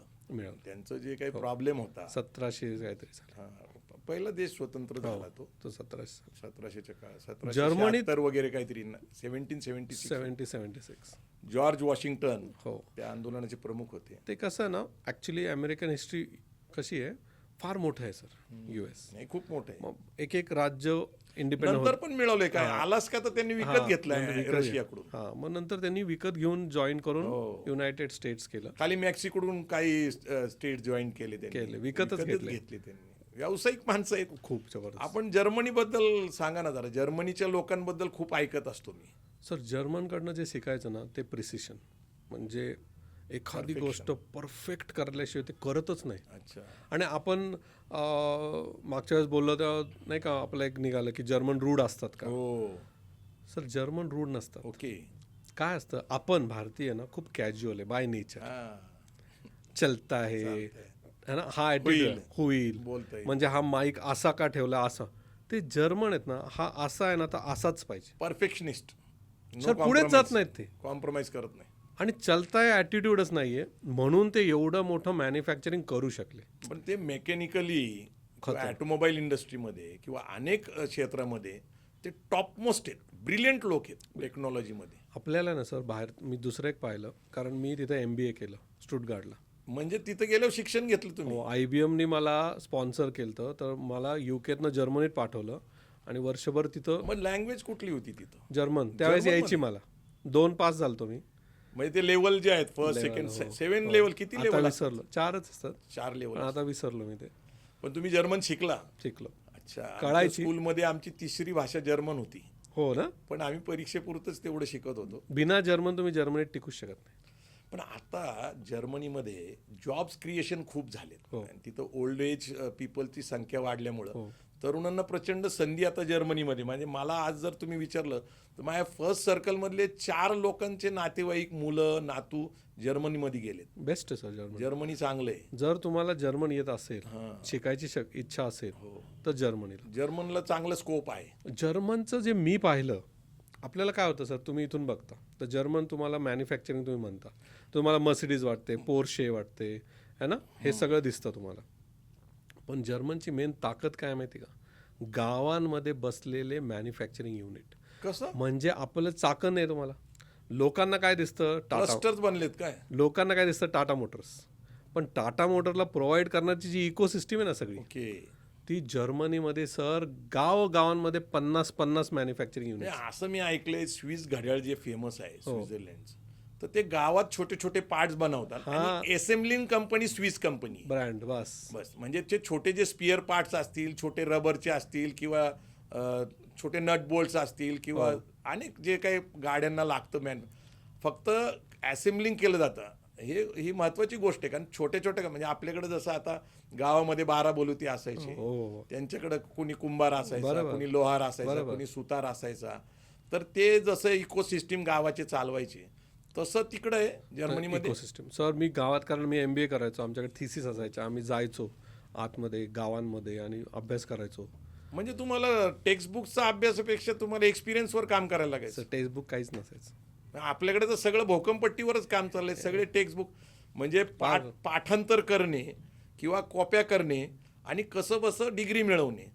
तुम्हाला भारतातल्या एज्युकेशन सिस्टीमबद्दल काय आक्षेप आहेत का? नेमकं तुमचं मत काय आहे भारताच्या? कारण कसं आहे की कसं बसं 10वी-12वी करायचं आणि ग्रॅज्युएशन करायचं. आपल्याकडे एक ब्रिटिशांवर आरोप केला जातो की त्यांनी नोकरदार वर्ग निर्माण करण्यासाठी त्यांनी अभ्यासक्रम बनवला. मान्य आहे, ब्रिटिशांना जाऊन आता 75 वर्ष झाले. भारतामध्ये इतके सरकार आले गेले, त्यांनी उद्योजकतेच्या विकासासाठी, स्किल डेव्हलपमेंटसाठी, R&Dसाठी, रिसर्च अँड डेव्हलपमेंटसाठी काहीच केलं नाही. तुमचं भारताच्या शिक्षण व्यवस्थेकडे कसं बघता तुम्ही?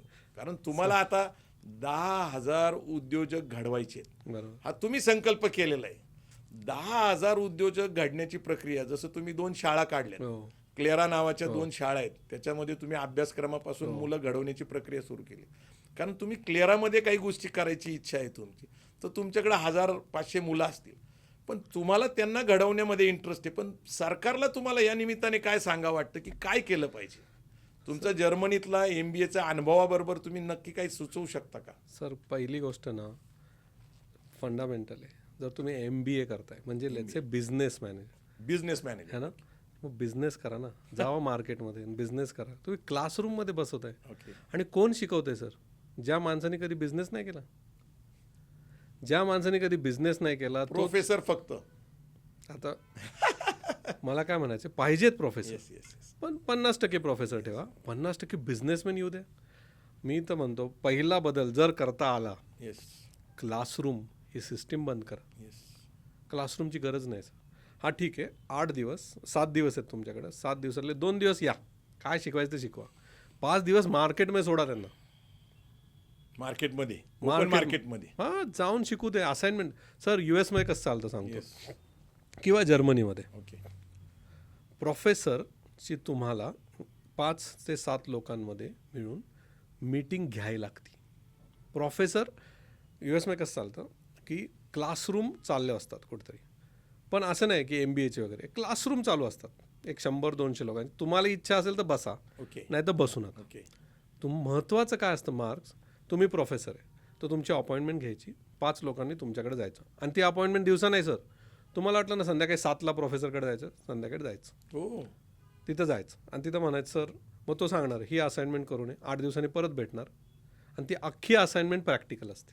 बापरे. काही रट्टा नाही, काही नाही, काही नाही, तुमच्या बुक्सचा काही अर्थ नाही तिथे. अच्छा. ही सिस्टीम आहे, ही सिस्टीम भारतात आणली पाहिजे की एव्हरीथिंग प्रॅक्टिकल.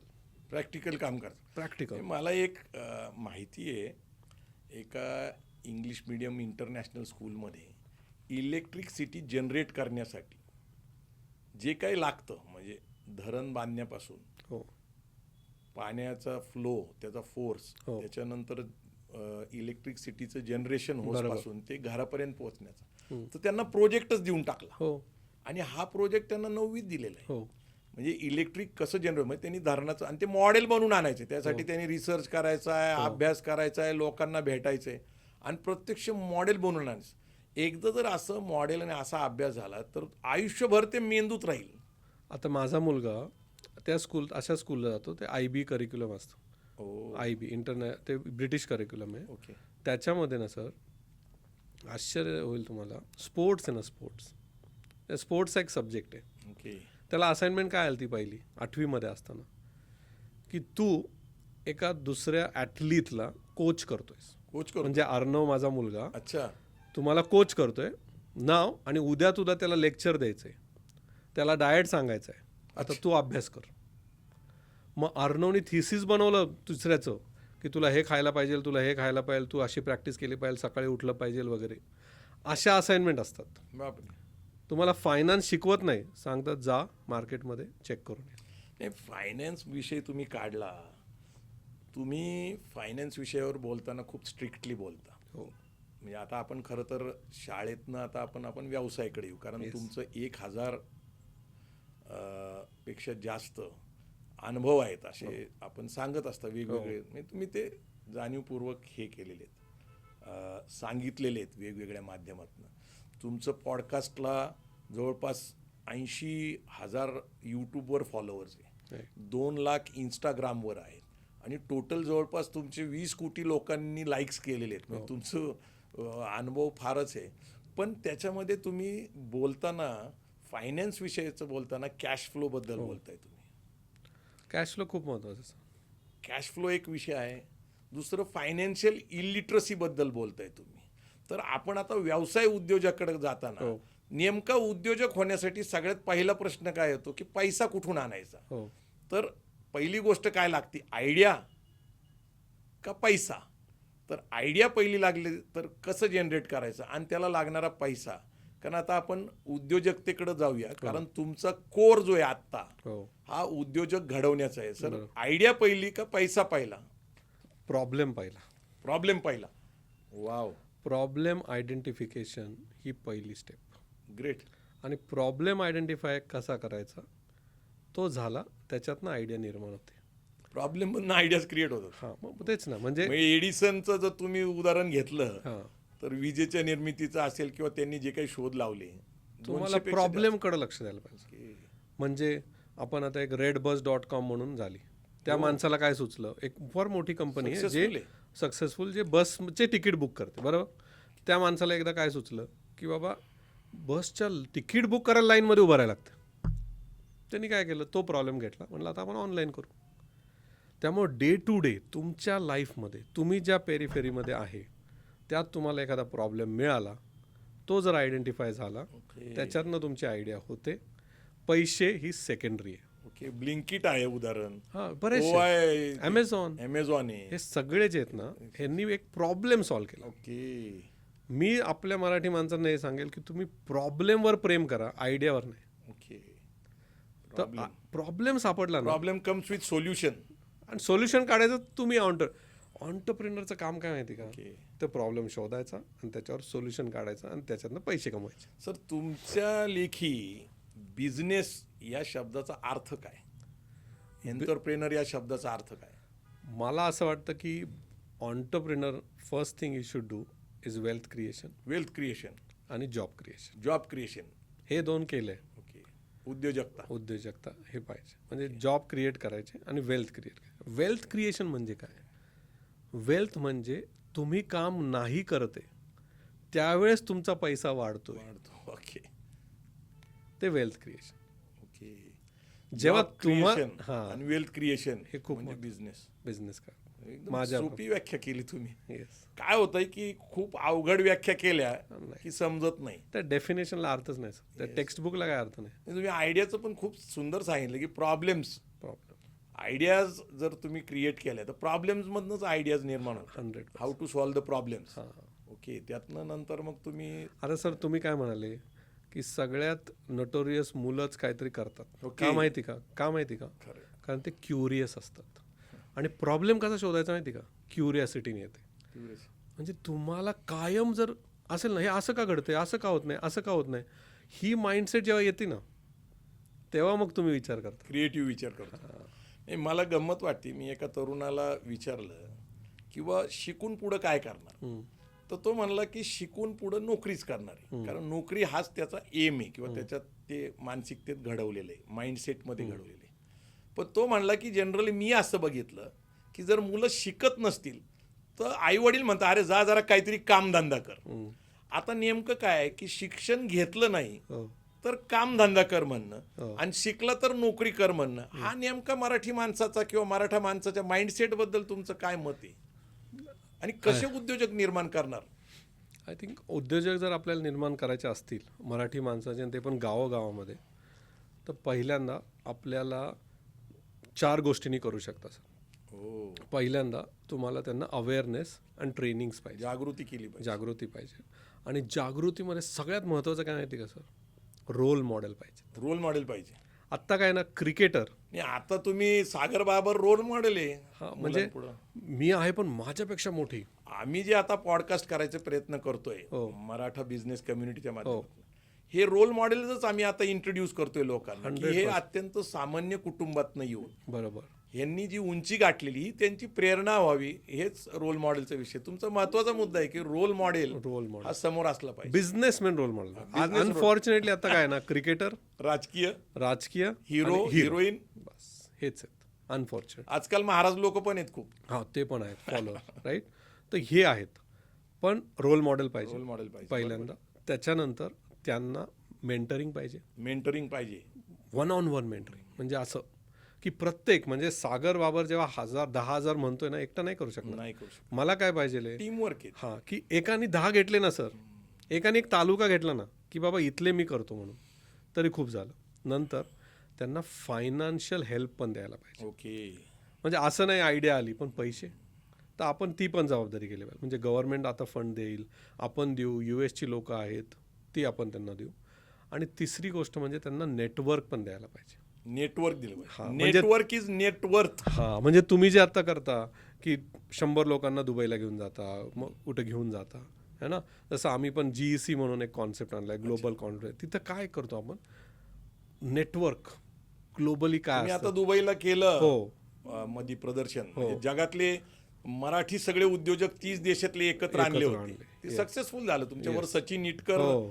ते काम करतात. हो. मला वाटतं राज देशमुख पण आहेत त्याच्यामध्ये. हो, सचिन इटकर सर आणि आम्ही ते GEC लॉन्च केलंय. हो. पण त्यांनी काय ना सर, सक्सेसफुल झाला तो कार्यक्रम दुबईचा. तुम्हाला सांगू का सर, त्या कार्यक्रमात ॲटलिस्ट 100 कोटीचा बिझनेस झाला काय गोष्ट करता. लोकांना. व्हेरी म्हणजे ज्यांनी आम्हाला सांगितलंय, न सांगितलेलं तर अजून भरपूर असतील. पण हे एक नेटवर्क आपल्याला मराठी माणसांना, म्हणजे एका प्लॅटफॉर्मवर आणायचं सगळ्यात. ट्रेनिंग, मेंटरिंग, फायनान्स आणि नेटवर्क. नेटवर्क आपण जर हे यांना दिलं ना, दिलं तर. तर 10,000 घडणार म्हणजे घडणार. आता काय आहे सर माहिती का, की मराठी माणसाच्या मानसिकतेमध्ये अपयश असेल हो किंवा त्यांना आर्थिक तोटा बिझनेसमध्ये झाला, हो. किंवा अनेक अपमान झाला, कारणाने अपमान झाला, तर याच्यामुळे ते व्यवसायाकडे वळत नाही. या ठिकाणी मला आठवतं की कुठली तशी पार्श्वभूमी नाही आहे. 700 वर्ष मुघल इथं राज्य करतायत आणि एक जिजाऊ एक प्रेरणा देतात शिवाजी महाराजांना, एक स्वराज्य निर्माण करतात ते. त्यानंतर संभाजी महाराज घडतात आणि अख्खं मुघल साम्राज्य ते दोघं अंगावर घेतात आणि शिवाजी महाराज एक विचार देतात. बरोबर. अहत तंजावर तहत पेशावर अवघा मुलूक आपला. 6 जून 1674 राज्याभिषेकाच्या वेळेस आपल्या राज्याची कल्पना ते तंजावरपासून पेशावरपर्यंत करतात. शिवाजी महाराजांच्या हयातीमध्ये ते शक्य झालं नाही. त्यांना फक्त 50 वर्षाचं आयुष्य मिळालं. संभाजीराजेंना 32 वर्षाचं आयुष्य मिळालं. ताराराणी 7 वर्ष औरंगजेबच्या विरोधात लढल्या. औरंगजेबनी शेवटी देह महाराष्ट्रातच ठेवला, खुलताबादला त्यांची समाधी. पण मराठ्यांनी ती प्रेरणा, तो विचार स्वराज्याचा तंजावरपासून पेशावरपर्यंत अटकपर्यंत झेंडे लावले. 110 वर्ष ज्या मराठ्यांनी या देशावर राज्य केलं. आजही तुम्हाला जर खानाखुना बघायच्या असतील तर बलुचिस्तानमध्ये मराठी आहेत, हो अफगाणिस्तानमध्ये मराठी आहेत, हो. पानिपतमध्ये आजही मराठी आहेत, दिल्लीमध्ये आहेत, तंजावर. बडोद्याला आहेत, ग्वालियरला आहेत, इंदोरला आहेत, देवासला आहेत, म्हणजे गुजरात, मध्य प्रदेश, तंजावर, कलकत्ताला आहेत, तंजावरला आहेत, म्हैसूरला आहेत, बेंगलोरला आहेत. आणि ते तिथं मायग्रंट झालेत. हो वर्षानुवर्ष, आता 100, 200, 300 वर्ष झाले. हो. त्यांनी तिथली संस्कृती स्वीकारली, तिथली भाषा स्वीकारली, तिथले कपडे घालायला स्वीकारले, तिथली खाद्य संस्कृती केली. हो. पण जात ते मराठाच लावतात. हो ही जी शिवाजी महाराजांनी प्रेरणा आणि विचार दिला होता, त्यांनी अखंड भारत देश ज्यांनी जिंकला होता, ताब्यात ठेवला होता, त्या मराठ्यांच्या मनामध्ये आज एक विचार देण्याची गरज आहे, व्यावसायिकतेची, म्हणजे उद्योगपती होण्याची, हलवण्याची गरज आहे. हलवण्याची गरज आहे. तुम्हाला काय वाटतं? कारण आम्ही जवळपास 30 वर्ष सामाजिक जीवनात काम करतोय. तुम्ही विचार करा, आमच्याकडे शिवाजी महाराज, संभाजी महाराजांची प्रेरणा आहे, पण 21व्या शतकामध्ये आज सगळ्यात जास्त चर्चा अदानी आणि अंबानी, गुजराती, मारवाडी, सिंधी, अगरवाल, गुप्ता यांचीच आहे. बरोबर. मी गुजराती पुस्तक वाचलं सर. गुजराती पुस्तकामध्ये गुजराती शब्दाचा समानार्थी शब्द लिहिलाय, व्यावसायिक. आपण एक गुजराती पुस्तक वाचलं हो आणि गुजराती भाषेचा अर्थ लिहिलाय, द लँग्वेज ऑफ कॉमर्स, म्हणजे व्यवसायाची भाषा. आता मराठा आणि मराठी भाषेबद्दल बोलायचं तर मराठा म्हणलं की लढवय्या, क्षत्रिय, म्हणजे तुम्ही लढतच राहा. आता पूर्वी शत्रू होते म्हणून त्यांच्याबरोबर, आता सौकियांबरोबर, जवळच्यांबरोबर लढाईची मानसिकता बनवायची. आणि मराठी भाषा ही सांस्कृतिक भाषा आहे, प्राकृत भाषा आहे. मराठी भाषा टिकली पाहिजे याच्यासाठी आंदोलन होतं. मराठी माणसासाठी आंदोलन होतं. म्हणजे मुंबईत मराठी माणसासाठी आंदोलन केलं जातं, पण मराठी उद्योजक होण्यासाठी मराठीच्या पाट्या बदलल्या जातात. इंग्रजीच्या पाट्या मराठीतल्या, पण तिथं जे बसणारे उद्योजक आहेत ते मराठी कधी होणार सर? या मानसिकतेबद्दल तुमचा अभ्यास काय? नेमका प्रॉब्लेम काय? मला पर्सनली साध्या सोप्या शब्दात सांगायचं झालं त्याला, हे जे सगळे मराठे सगळे जे आहेत ना, त्यांच्यात रिस्क टेकिंग केपेबिलिटी रक्तात आहे, जे बिझनेसला लागते. हे घाबरत नाही. नाही, ते आहे आणि बिझनेसला लागते. घाबरलं की बिझनेस नाही करू शकत. तर बिझनेस लागणारी गोष्ट आहे, पण झालंय काय ना, हनुमानासारखी गत येते. अच्छा. म्हणजे कुणाले तरी येऊन हनुमानाला कशी आठवण करून द्यायला लागली, अरे तुझ्यात शक्ती आहे, तू इथून तिथं उडी मारू शकतो. त्याच्या ताकदीची त्याला जाणीव नव्हती. जाणीव नव्हती. अशीच आपल्या माणसांना आपल्याला त्यांच्या ताकदीची जाणीव करून द्यायची आहे. ती एकदा झाली ना, मग आपलं काम झालं. कशी उडी करणार? तेच मारणार.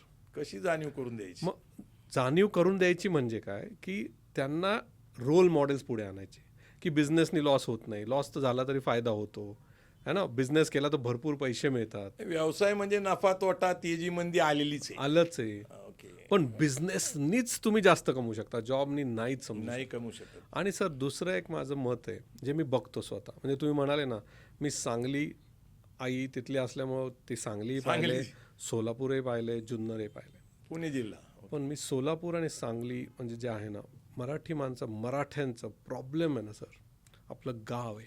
गाव सुटत नाही. सर बिझनेस म्हणला ना तर फिरती आली, फिरायला पाहिजे. बिझनेस म्हणला ना तर बिझनेससाठी लागणारे डिसिजन आले. ओके. है ना.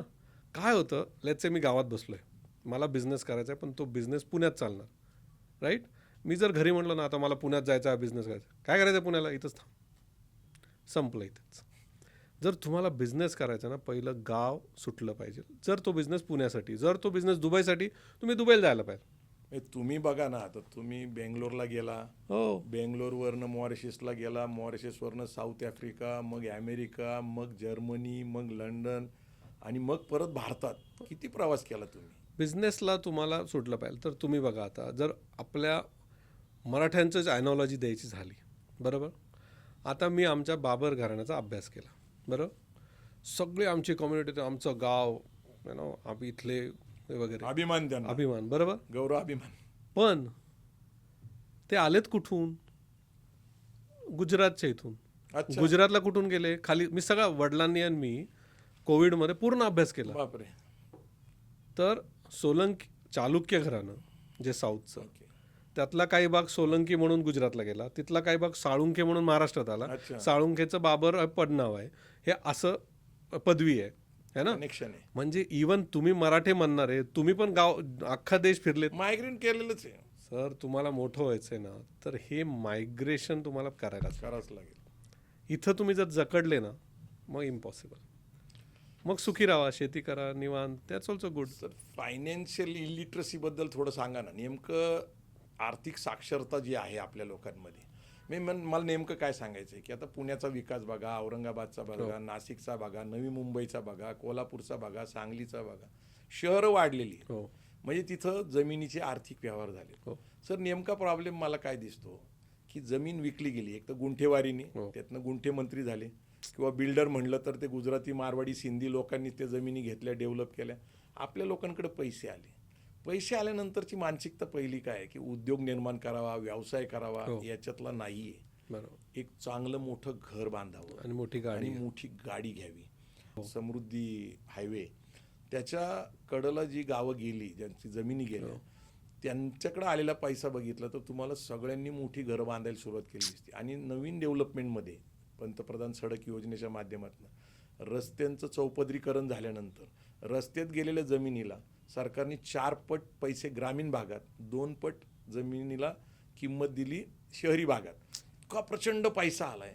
आणि तुम्ही पूर्ण प्रवास करा, 4 लेन रस्ते जे आहेत, तुम्ही कोल्हापूरला जा, इकडं सोलापूरला जा, सगळीकडे सांगोला, सांगली रस्त्याला जरी गेला तुम्ही, हो. प्रचंड मोठी घरं बांधलेली आहेत आणि मोठ्या गाड्या घेतलेल्या आहेत.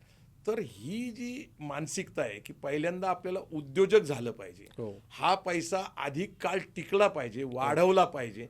माझ्या आजोबा मला नेहमी काय सांगायचे, it is not that what you gain, it is that what you save is rich. बरोबर. श्रीमंती ही पैसा वाचवण्यामध्ये, आणि ती श्रीमंती वेल्थ ज्याला आपण म्हणतो. तर काय करायला पाहिजे या फायनान्शियल लिटरसी बाबतीत? कारण पैसा नाही आहे हेही कारण नाही, मी तुम्हाला सांगतो. आज जर पुण्याचा तुम्ही जर विस्तार बघितला तर 400 स्क्वेअर किलोमीटर म्हणजे मुंबईपेक्षा जास्त आहे. बरोबर. आता पूर्ण तुम्ही रिंग रोडचा जर आवाका बघितला तर तो PMRDचा अजून मोठा आहे. प्रचंड पैसे लोकांकडे येणार आहेत. आपल्याला एक अदानी अंबानी उभा करता येत नाही. सहकाराच्या माध्यमातून ग्रामीण अर्थकरण मराठा समाजाच्या नेत्यांनी बदललं. साखर कारखाने आले, दूध संघ आले, कुक्कुटपालन आलं, सूतगिरणी आली, त्यातनं शिक्षण संस्था आल्या, इंजिनिअरिंग कॉलेज, अगदी मेडिकल कॉलेज आले, बँका आल्या, क्रेडिट सोसायटी आली. पण एकालाही वाटलं नाही ॲटलस कॉपकासारखी एक सायकलचं हे काढावं किंवा हिरो होंडासारखी TVS सारखी कंपनी काढावी. सहकार म्हणजे काय? जनतेचा पैसा सभासदांचा गोळा करायचा, सरकारकडून किंवा बँकेकडून लोन घ्यायचं आणि सहकार तत्वावर चालायचं, नफा वाटून द्यायचा. शेअर मार्केट काय वेगळे? आपण शेअर मार्केटमध्ये जातो, शेअर्स विकत घेतो, कुठल्या तरी कंपनीचंच घेतो ना. हे काय जे मालक आहेत, आता टाटा असेल, बिर्ला असेल, अंबानी असेल, अदानी असेल, हे काय पूर्ण मालक नाही. त्यांचा शेअरचा काही अंश जास्त त्यांच्याकडे आहे, त्यांच्याकडे मॅनेजमेंट आहे. सहकार आणि शेअर मार्केट काही वेगळं नाही. मग काय प्रॉब्लेम आहे आपल्या लोकांना की सस्टेनेबल बिझनेस निर्माण करण्यासाठी आणि फायनान्शियल लिटरसी याच्याबद्दल थोडंसं सांगा ना सर. कारण फायनान्शियल लिटरसी हा बेसिक प्रॉब्लेम दिसतो. पैसा नाही आहे ही गोष्ट पण मला कधी कधी पटत नाही. ज्यांच्याकडे पैसा आहे त्यांनी उद्योग व्यवसाय करावा. 21व्या शतकामध्ये तुम्हाला काय आशा वाटतात? एक फॉर्म्युला आपण यूज करू शकतो जो ही एक मारवाडी कम्युनिटी यूज करते. काय करते ते ना, कुठलाही बिझनेस करायचा म्हणला ना लगेच बिझनेसमध्ये उतरत नाही सर. ओके. ते काय करतात, लेट्स से आपल्या गावाकडे एक माणूस आहे, त्याला इच्छा पण आहे, पैसे पण आहेत आणि त्याला बिझनेस करायचा आहे. लेट्स से एखादी सॉफ्टवेअर कंपनी काढायची अज्युम करा, किंवा लेट्स से त्याला एक रेस्टॉरंट काढायचं. त्यांनी काय केलं पाहिजे? पहिली एक चांगलं चालणारं रेस्टॉरंट आहे ना, तिथं जाऊन 3 महिने ते 1 वर्ष काम करायला, काम केलं पाहिजे, अनुभव घेतला पाहिजे, पूर्ण अनुभव सर. आपल्याकडे काय होतं, शिक्षण जरी घेतलं की अनुभव स्किप करतात, लगेच उद्योगाला लागतात आणि अपयश येतं, तिथंच चुकतंय, फेलियर. हां. आणि काम असं सर, माझ्याकडे माझे मित्र स्पेशली ज्या ऑफिसमध्ये मुलं पाठवतात आणि त्यातल्या जर एखादा मारवाडी मित्राने मला पाठवलं ना, तो काय म्हणतो माहिती का, झाडू मारायला लागला ना तरी मारायला लाव. काय ऑफिस बॉयचं काम करायला, IT चा मुलगा आहे, ऑफिस बॉयचं करायला लागलं ना करायला लाव, त्याला 1 वर्ष रगडून घे. ओके. ही मेंटॅलिटी आपल्या डोक्यातला मान अपमान संपून टाकायचं, सगळं संपून टाक. ओके. आपल्याला ही स्टेप जरी केली ना आपण, आणि प्रत्येकाच्या ओळखीचं एक कोणतरी सिटीत चांगला असणारच ना बिझनेस, बरोबर आहे. त्यांनी फक्त 1 वर्ष येऊन इथं केलं, त्याला कळू पण शकतं. आणि त्याला दुसरं सगळ्यात महत्त्वाचं काय करणार माहिती का, बिझनेस जो आहे ना, शेवटी बिझनेस तुम्ही 1 वर्ष करता, 2 वर्ष करता, 3 वर्ष करता, 4 वर्ष करता. ओके. बिझनेस टिकणार कधी माहिती का सर, जेव्हा तुम्हाला त्या बिझनेसबद्दल पॅशन असेल, त्या बिझनेसची तुम्हाला आवड असेल. आवड पाहिजे, खरं है ना. पण हे 1000 डेजचा फॉर्म्युला काय आहे हा सांगितला जातो, 1000 डेज सस्टेनेबिलिटी. म्हणजे असं म्हणतात की 1000 डे जर तुम्ही टिकले तर बिझनेस सक्सेस होण्याचे चान्सेस असतात. पण पॅशन असलीच पाहिजे सर, पॅशनच पाहिजे. मग मी काय म्हणतो, जेव्हा तुम्ही 1 वर्ष कुणाकडे काम करता ना, लेट्स से मला आज खूप इच्छा आहे रेस्टॉरंट टाकायची, ओके, आणि मी तुमच्याकडे आलो आणि तुमच्या रेस्टॉरंटमध्ये 1 वर्ष काम केलं. असंही होऊ शकतं ना, मला त्यावेळेस जाणीव होती रेस्टॉरंट आपलं काम नाही बाबा. बरोबर. म्हणजे मोरी कामगार असेल, वेटर असेल, किचनमध्ये आचार्याचं काम असेल, ते सुद्धा शिकलं पाहिजे ना. ही जाणीव आहे ना की माझी पॅशन नाही आहे, ही जाणीव झाली. पैसे वाचतील ना, नाहीतर 25 लाख मी रेस्टॉरंटमध्ये टाकणार, बरोबर आहे. ते मला जाणीव झाली, अनुभव घेतला पाहिजे, अनुभव. त्यामुळे हा जरी फॉर्म्युला आपण वापरला ना, की कोणीतरी येऊन कुठेतरी शिकायचं, नक्की सर याच्यात फरक पडेल. पैसे आहेत. आणि पॉझिटिव्ह साईड पण सांगतो मी, आता बऱ्याच लोकांना भेटतोय, उद्योजकांना भेटतोय, सर विल आहे की बिझनेस करायचा आहे. 100% लोकांना कळाले की when there is will there is way. बस आपल्यासारख्या लोकांना काय करायचं ना, यांना मार्ग दाखवायचा, पैसे लागले तर पैसे द्यायचे, लोकांना कनेक्ट करून द्यायचं, हेच आपलं काम आहे. सर, आपण आता मुलाखतीच्या शेवटाकडे येत असताना तुम्ही परदेशातल्या उच्च दर्जाच्या आणि उच्च पगाराची नोकरी सोडून भारतात परत आला आणि एक कंपनी सुरू केली, कॉमसेन जे काही नाव आहे त्याच्याबद्दल थोडंसं सांगा. आणि ही IT कंपनी आहे, इन्फॉर्मेशन टेक्नॉलॉजी, आणि आता आपण AI आर्टिफिशियल इंटेलिजन्समध्ये सुद्धा काम करते. थोडंसं आपल्या प्रेक्षकांना तुमचं हे जे कंपनीचं काम आहे, कारण ती जवळपास 200 लोकांना रोजगार देते, आणि 50 कोटीपेक्षा जास्त टर्नओव्हर करते आणि बघितलं तर 365 दिवसामधले तुम्ही 150 दिवस परदेशात असता. म्हणजे अगदी उद्या तुम्ही दुबईला चाललाय, परवा फोन केला तर तुम्ही इंग्लंडला चालला होता, UKला. आणि त्याच्या अगोदर मी म्हटलं सर आपल्याला एक पॉडकास्ट करायचा, तर तुम्ही म्हणला मी US ला आहे. तर तुमचा हा 150 दिवसाचा सततचा प्रवास, एवढी व्यस्तता आणि अशा काळामध्ये सुद्धा 10,000 उद्योजक घडवण्याचा तुमचा संकल्प मोठा आहे. पण आता तुमची कंपनी याच्याबद्दल आम्हाला जाणून घेण्याची इच्छा आहे. कॉमसेनचं नाव कसं सुचलं, म्हणजे काय नेमकं कॉमसेन, आणि त्याच्यानंतर तुम्ही मार्कटेक नाव दिलेलं आहे, तर ते थोडंसं इंटरेस्टिंग आहे, कॉमसेन आणि मार्कटेक, कारण तुम्ही थॉट त्याच्यामध्ये, आयडिया तुमची त्याच्यामध्ये. सर कॉमसेन्स जी कंपनी आहे, कॉमसेन्स नाव काय की कॉमन सेन्स. Common sense. हां, कॉम आणि सेन्स असे कॉमन सेन्स एक अर्थ आहे त्याला. ओके. आणि कॉमसेन्स जे आहे ना ते एक मार्केटिंग कंपनी आम्ही आधी सुरुवात केली होती. म्हणजे माझा एक मित्र आहे बिजू, तो को फाउंडर, तो मार्केटिंग करायचा, मी IT टेक्नॉलॉजी करायचो, टेक्नॉलॉजी. आणि एक मित्र तो सेल्स करायचा. तर आम्ही काय म्हणलं, तू मार्केटिंग आणि सेल्स घेऊन येतो, मी टेक्नॉलॉजी घेऊन येतो. कोलॅबरेशन केलं तुम्ही. हां, तर त्यावेळेस एक 10 वर्षापूर्वी मार्केटिंगला टेक्नॉलॉजी यायला लागली होती. मार्केटिंग म्हणजे आधी आपण काय व्हायचं, TV ॲड ॲड ते बघायचं, बरोबर ना. त्यावेळेस टेक्नॉलॉजी आली, मग आम्ही म्हणलं आपण एक मार्टेक कंपनी करू. मार्टेक म्हणजे काय, मार्केटिंग टेक्नॉलॉजी. ओके. मग मार्टेकची आम्ही कंपनी चालू केली ओके. आणि मग तशी ती मार्केटिंग झाली. पण 5-6 वर्षापूर्वी काय झालं, AI तर तुम्ही आज बघताय, 5-6 वर्षापूर्वी काय झालं, मार्केटिंगला पण खूप AIची मदत लागते. ओके. म्हणजे आम्ही काम काय करतो सांगतो. तुम्ही आता एखादा ॲडिडासचा शूज घेतला एखाद्या शोरूममध्ये जाऊन, तर तुम्हाला गुगलवर किंवा मेलवर एक मेसेज येतो, हा शूज घेतला आहे, तुम्हाला योगा मॅट घ्यायचा का, जॅकेट घ्यायचं आहे का, काय घ्यायचं आहे का, बरोबर. किंवा तुम्हाला दिवाळीच्या वेळेस ऑफर येते. ह्या सगळ्या गोष्टीला डेटा लेड असतं, म्हणजे याला खूप डेटा लागतो आणि मग आम्ही मार्केटिंग करतो. तर तुम्ही कस्टमर डेटा गोळा करता. Customer data okay. गोळा म्हणजे ते म्हणजे आमचे कस्टमर कोण आहेत, Adidas, okay. Marks and Spencer, Kotak bank, HDFC bank, मग US मध्ये मोठे मोठे ब्रँड्स आहेत ई-कॉमर्स, ते आमचे कस्टमर आहेत. ओके. तर आम्ही त्यांना काय मदत करतो. लीड देता तुम्ही. हां, लीड नाही, पण लीड तर एक झाला, ओके. प्लस एक्झिस्टिंग कस्टमर, जसं ॲडिडासचे किती 1 कोटी कस्टमर बापरे. है ना. पण 1 कोटी कस्टमरला ते एकदा विकून थांबत नाही ना. त्या 1 कोटीतल्या 10 लाखाला त्यांना अजून एक काहीतरी विकायचं, बरोबर. ते विकणार कसं, तर आम्ही मदत करतो. हो. मग त्यामुळे मार्टेक कंपनी आम्ही चालू केली. अच्छा. आणि याच्यामध्ये डेटाचा वापर खूप होतो. आणि काय झालं, लकीली आम्ही गेले 8 वर्ष डेटा करत होतो. किती डेटा आहे तुमच्याकडे, असं जगातला डेटा आहे? मिलियन्स, म्हणजे आमच्या कस्टमरचा millions of data. Millions of data. हो, त्यामुळे आम्हाला हे सिक्युरिटी, GDPR हे सगळं करायला लागतं. म्हणजे जसं आमचा काही डेटा जर्मनीच्या डेटा सेंटरमध्ये, काही US असं असतं, भारतात पण ठेवत नाहीत.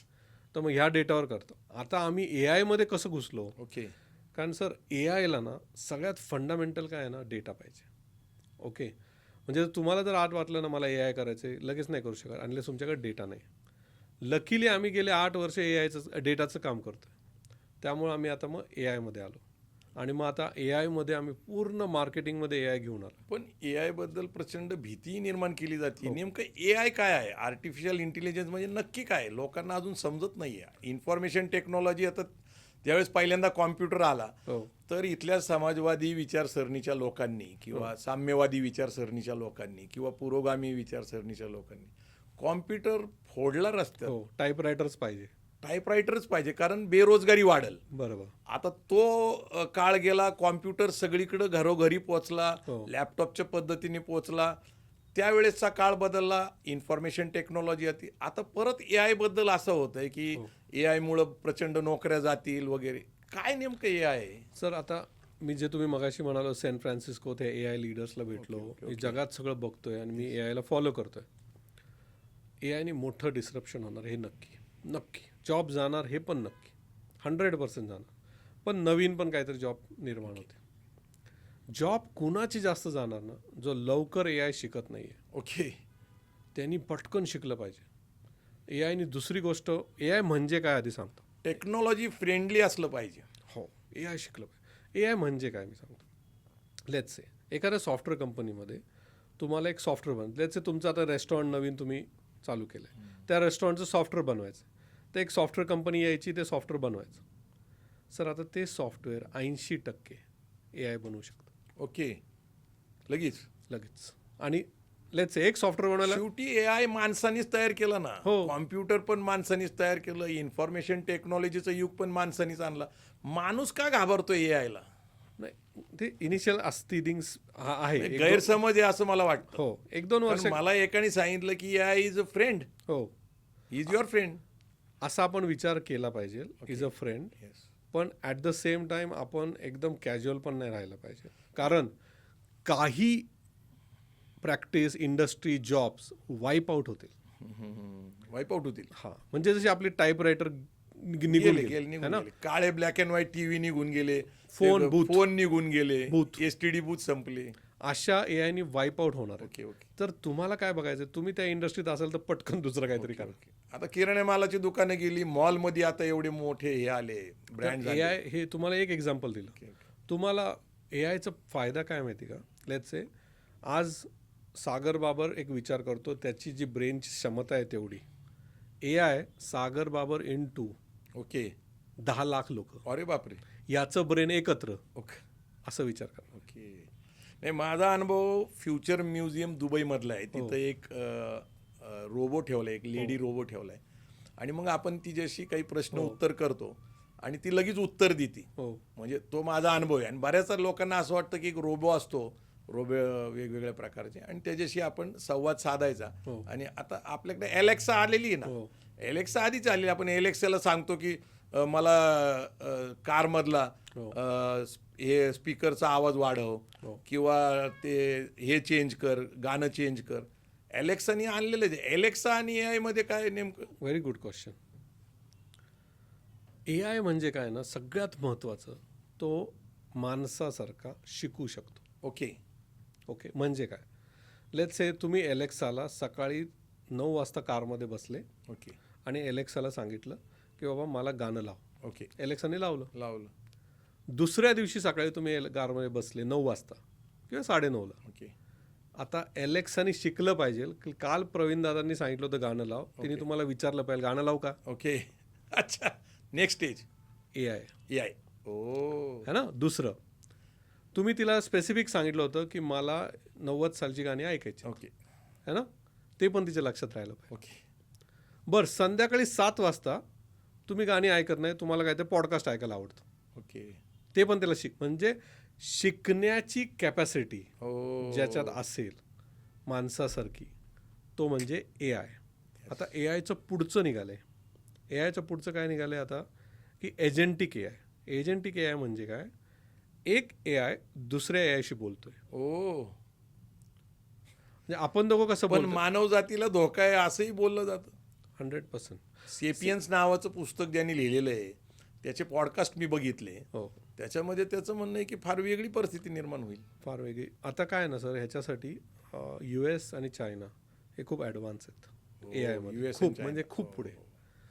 ती त्यांचे प्रोफेसर आता ह्याच्या प्रोटोकॉल्स फ्रेमवर्कवर काम करत आहेत की तुम्ही जे म्हणाले ना मानव जातीसाठी जो धोका आहे तो कसा टाळायचा ह्याच्यासाठी चालू झालं का. Okay okay. काम चालू झालं ऑलरेडी. हां ऑलरेडी काम चालू झालं की बाबा काय होऊ शकतं. म्हणजे लेट्स सर काही होऊ शकतं. काही होऊ शकतं. एआयनी अख्खं ट्रॅफिकचं तुमचं आहे जे आपण मूवीत बघायचो ते AI कंट्रोल आपण करू. ती गोष्ट लहानपणापासून ऐकली. हां, Star अल्लाउद्दीनच्या दिवेचे ते घासला की त्या आका म्हणत तो राक्षस बाहेर येतो. मग तुझ्यासाठी काय करू, तुझ्यासाठी मी काय करू. आणि एक दिवशी तो म्हणतो आता तू मलाच खाऊन टाक. पण AIची पॉझिटिव्ह गोष्ट सांगतो, खूप महत्त्वाची. आपण काय म्हणतोय 10,000 ऑन्टरप्रिनर गावाकडे करायचे किंवा Tier 2 Tier 3 सिटीजमध्ये करायचे. AIनी झालंय काय ना सर की अमेरिकन माणूस, ब्रिटिशचा माणूस, जर्मन माणूस, भारतीय माणूस ह्याच्यात विचार करण्याची वेगळी पद्धती होते. ओके. बरोबर. कारण त्यांना एक्सपोजर वेगळा होता. आता एक गावातल्या माणसाला पण AIच्या ताकदीमुळे अमेरिकनसारखा विचार करू शकतो. Yes yes yes. खरं आहे. नॉलेज शेअरिंग झालं ना.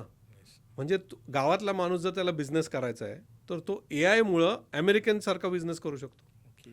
ह्याचा फायदा आपल्याला घ्यायचा आहे. हा फायदा घेतला ना तर बिझनेस पटकन ग्रो होईल. सर, तुम्ही हे व्यवसाय करता करता तुमच्याकडे एक संस्थेचं अध्यक्षपद आहे. काय त्या संस्थेचं काम आहे, किंवा ती संस्था तुम्ही IT वगैरे काहीतरी? हां म्हणजे MEDC म्हणून संस्था आहे, महाराष्ट्र इकॉनॉमिक डेव्हलपमेंट काउन्सिल. ही गव्हर्नमेंटची आहे का तुम्ही नाही, ही प्रायव्हेट नाही, फार जुनी, 100 वर्ष जुनी प्रायव्हेट बॉडी आहे. अच्छा, त्याचे तुम्ही अध्यक्ष आहात. हां, गाडगे AIचा स्टेटचा अध्यक्ष, महाराष्ट्र स्टेटचा अध्यक्ष. AIचा. Very nice. तर आम्ही MEDC मध्ये काय करतो, गव्हर्नमेंट बरोबर पॉलिसी मेकिंगमध्ये मदत करतो. तुम्ही जॉईंटली पॉलिसी मेकिंग करता. हां, म्हणजे आम्ही रेकमेंड करतो, म्हणजे वेगवेगळ्या क्षेत्र आहेत. सरकारशी तुमचा संवाद आहे हो. की तर सरकारमध्ये मग AI मध्ये मला यावर्षी त्यांनी बनवलं. तर आमचे चेअरमन अतुल शिरोडकर सर आहेत, vice chairman Sachin Itkar sir आहेत. तर AI मला त्यांनी दिलं. तर ह्याच्यात आम्ही पॉलिसी म्हणून मला हे सगळं मग कळतं की बाबा लेट्स आपले कोणी डेलिगेशन चाललंय, मग काय चाललंय, तिथल्या देशात काय चाललंय, पॉलिसीज काय आहेत, बऱ्याचशा पॉलिसीज, त्याच्यावर आम्ही काम करतो. आता हे काय होतं सर, जेव्हा एखादं गुगल आहे, त्याला महाराष्ट्रात यायचं आहे, मायक्रोसॉफ्ट महाराष्ट्रात AIचं सेंटर करायचं आहे, तर महाराष्ट्राला त्याचे प्रोज कॉन काय आहेत हे कळाले पाहिजे ना. हो. मग त्याच्यासाठी ह्या अशा संस्था असतात की पॉलिसी मग चॅलेंज करायचे काही व्हेरी गोष्टी. नाईस. तर त्याच्यावर आम्ही खूप काम करतो. अजून कुठल्या संस्थेवर काम करता? मग आता त्यानंतर माझे स्वतःच्या 2 स्कूल्स आहेत. ओके. हां, म्हणजे काय नाव आहे शाळेचं? Clara global global school. हां 2 आहेत. हां, 2 ब्रांचेस आहेत, 2,500 मुलं आहेत दोन्ही. अरे वा, कुठं कुठं आहे ते? एक इथं BT कवडे रोडला आहे, एक नांदेड सिटीमध्ये, ओके. प्रेजा सिटीच्या इथे. हो. तर त्या 2 स्कूल्स आहेत, CBSE स्कूल्स आहेत, 12वी पर्यंत, नर्सरी टू 12वी. बापरे. हा, पण मी तिथं जास्त ऍक्टिव्ह नसतो, पण संकल्पना पण मिसेस त्याच्यात लक्ष घालून येत. हो, ते त्याच्यात आम्ही वेळ देतात. हो. तर मग ते एक आहे. त्याच्यात फक्त माझे इनपुट कुठे जातात की टेक्नॉलॉजी कशी आणता येईल, ऑन्टरप्रिनरशिपचे काय करता येतील का प्रोग्राम, याच्यात जातं. ते एक आहे. परत आम्ही आणि तुम्ही मगाशी म्हणाला तसं सचिन इटकर सरांनी मिळून एक रेसी म्हणून संस्था चालू केली, रेसी की रूरल ऑन्टरप्रिनर कनेक्ट इनिशिएटिव्ह. म्हणजे झालंय काय सर, की आत्ता बरीचशी लोक समाजासाठी ऑन्टरप्रिनर घडवण्यासाठी काम करतात, पण पॉकेटमध्ये करतात. बरोबर एक आहे. नाशिकला आहे, एक इकडे, एक बरेच पुण्यात बरेच आहेत. यांना कनेक्ट करणारं कोणीच नाहीये. नाही, बरोबर. म्हणजे आता MEA पुण्यामध्ये मराठा एंटरप्रेनर्स हा, आता बघा ना केवढी मोठी संस्था आहे. MBF आहे, मराठा बिझनेस फोरम. नंतर मराठा समाजाच्या नावाने काम करणाऱ्या वेगवेगळ्या शहरामध्ये अनेक आहेत. मराठा लॉबी नावाचं एक काम, सकल मराठा नावाने सुद्धा आता उद्योजक निर्माण टाय करायचं आहे, ती द एंटरप्रेनर म्हणून सॅन फ्रान्सिस्कोची पुण्यात. या सगळ्यांकडं काही ना काही चांगलं आहे. बरोबर. ते ह्या सगळ्यांना कनेक्ट करण्याची आम्ही एक संकल्पना केली आहे. आणि मग ह्याच्यातनंच, कारण काय नवीन बनवण्यात काय अर्थ नाही आता, मग ह्याच्यातनंच मग इव्हेंट्स करायचे, फंडिंग द्यायचं, हे आम्ही असं चालू केलं. ऑब्जेक्टिव्ह एकच आहे सर, 10,000 ऑन्टरप्रिनर 3 वर्षात उद्योजक घडवायचेत. आणि ते 10,000 ओके 1,00,000 जॉब निर्माण केले. 1,00,000 जॉब निर्माण करण्याचा सुद्धा संकल्प आहे 10,000 लोकांमधनं त्यांच्या उद्योजक. म्हणजे एकाने फक्त 10. आम्ही तुमचे याच्यामध्ये सहकारी म्हणून काम करायला Yes, तयार sir. आहे. Yes, आमचं sir. तुम्हाला शुभेच्छा आहे सर. शेवटाकडे येत असताना तुमचं मी सातत्याने बघतो की तुम्ही 15 प्रॉब्लेम आणि सोल्युशनवर बोलता. हो. नेमके तुम्हाला काय प्रॉब्लेम दिसतात आणि सोल्युशन दिसतात हे जरा आपण सांगितलं तर बरं होईल सर. म्हणजे 15चा मी जो फ्रेमवर्क केलाय ना, तो काय आहे ना, की एखाद्याला बिझनेस करायचा असेल तर ते 15 गोष्टी आहेत. ओके. तर तुम्हीच काय? अभ्यास केलाय. हा, म्हणजे सगळं आता पुस्तकं वाचली, सगळे ओके, ओके. बघितलं, अनेक पुस्तकं वाचली. हा, इव्हन महाराजांना स्टडी केला की महाराज कसे होते माझ्यासाठी. Okay okay. महाराज म्हणजे एक सगळ्यात मोठे त्या काळाचे $1 ट्रिलियन ऑन्टरप्रिनर होते. सर त्या काळामध्ये छत्रपती शिवाजी महाराजांनी आरमारच्या माध्यमातून फक्त युद्ध केलेलं नाही सर. त्या काळामध्ये ब्रिटिश आले होते व्यापारासाठी, पोर्चुगीज आले होते गोव्याला, डच आले होते, फ्रेंच होते पॉंडिचेरीला.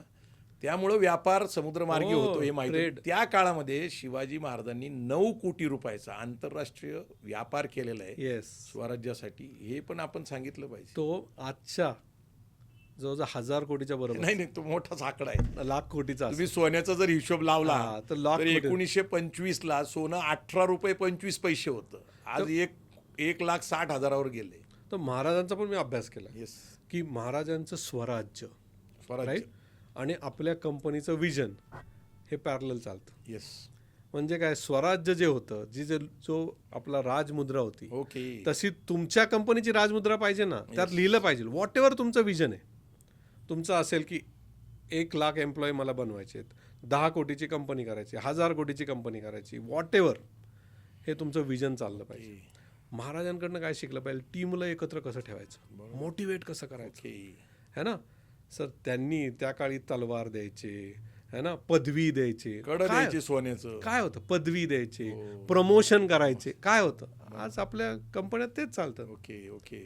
तुमच्या क्षमतेप्रमाणे त्यांनी ओळखलं होतं, हा माणूस युद्धचला भारी, हा माणूस ऑफिससाठी भारी, हा माणूस त्याच्या क्वालिटीज ओळखायच्या, त्याच्या कॅपॅसिटीज ओळखायच्या. ते आनंद देशपांडे साहेब तुमचे मेंटॉर आहे असं तुम्ही बोलता बऱ्याच वेळा. ते आनंद देशपांडेंकडे तुम्ही नेमकं काय मेंटॉरशिप घेता? सर कसं आहे ना, जर तुम्ही बघितलं आपल्या मराठी माणसांनी पहिली $1 बिलियन पर्सिस्टंटचे फाउंडर, मराठी माणसांनी पहिली $1 बिलियन IT कंपनी केली, ती आनंद देशपांडे सर. म्हणजे आमच्या सगळ्यांसाठी ते आदर्श आहेत. ओके. की एवढी मोठी कंपनी एक मराठी माणूस पण करू शकतो. अच्छा. तर कोइन्सिडेंटली सर आम्हाला मेंटर करतात, कशी चालवायची कंपनी, काय करायचं, पुढच्या आता 1000 कोटीला कसं जायचं, हे सर आम्हाला हेल्प करतात. मग त्यांच्याकडनं शिकण्यासारखं एकदम साधा माणूस सर, पण एवढी मोठी कंपनी चालवतात. पण त्यांच्या ज्या सिस्टीम्स आहेत, कसं करायचं, त्यांच्याकडे काही फ्रेमवर्क्स आहेत, ते आम्हाला सांगतात, असं करा, असं करा, असं करा. तर ह्या सगळ्या गोष्टी आम्ही आता ह्या सगळं शिकून जे माझे 15 गोष्टी आहेत ना, त्या महत्वाच्या आहेत सर. त्या काय ना, पहिलं म्हणजे तुम्हाला कुठलाही काही जे करायचं ना, त्याचा प्रॉब्लेम आयडेंटिफाय करता. प्रॉब्लेम आयडेंटिफाय करायचं. ओके. प्रॉब्लेम आयडेंटिफाय झाला की त्याच्यावरनं तुमची आयडिया येते.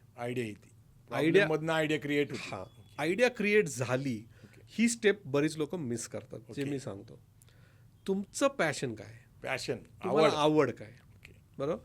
जर तुम्हाला पेंटिंग आवडत असेल, तुम्हाला बोलायला आवडतं, तुम्हाला एका जागी बसायला आवडतं, है ना, तुम्हाला पैसे आवडतात, या आवडीवरनं बघायचं, व्हॅलिडेट करायचं, माझी जी आयडिया आहे ती माझ्या आवडीच्या संगीत आहे का, असेल तर चांगलं, नाही तर 2 वर्षात तुम्ही बंद पडणार. ओके. बरोबर. ही तिसरी झाली. ही 3 झाल्यावर मग तुम्ही तुमचं एक विजन बनवलं पाहिजे. विजन बनवलं पाहिजे की मला करायचंय काय. ओके. आणि विजन झालं मग त्याच्या स्टेप्स करायच्या. की बाबा आता एखाद्याने ठरवलं मला 1000 कोटीची कंपनी करायची. ओके. ओके. मग हे विजन झालं. मग आता ह्या विजनसाठी करायचं काय, ही त्याची नेक्स्ट स्टेप. आणि 6वी गोष्ट म्हणजे या विजनला अचीव करायला मला टीम किती लागणार आहे, कोण लागणार आहे, मला फाउंडर लागणार आहेत, पार्टनर लागणार आहेत का नाही, मी एकटा करू शकतो. आणि मग 7वी पैसे किती लागणार आहेत. बरोबर. आणि पैसे आणायचे कुठे, हा सगळ्यात मोठा प्रॉब्लेम राईट. पण सर मी परत सांगतो आणि दरवेळेस सांगत असतो, पैसे हा प्रॉब्लेम नाहीये, आयडिया हा प्रॉब्लेम. बरोबर. प्रॉब्लेम आयडेंटिफिकेशन आणि आयडिया. जेवढे उद्योजक मी बघितले किंवा माझे जे मित्र आहेत, त्यांना पैशासाठी कधीच थांबावं नाही लागत. कधीच नाही. नक्कीच खरं. तुमची आयडिया आणि तुम्ही कन्व्हिक्शन स्ट्रॉंग असेल, पैसे लावणारी लोक आहेत, पैसे देणारी लोक आहेत. पण ते कसं आहे ना सर, आता एक ॲनॉलॉजी मला रिसेंटली माझ्या एका पॉडकास्टमध्ये एकाने सांगितली, बरं ना.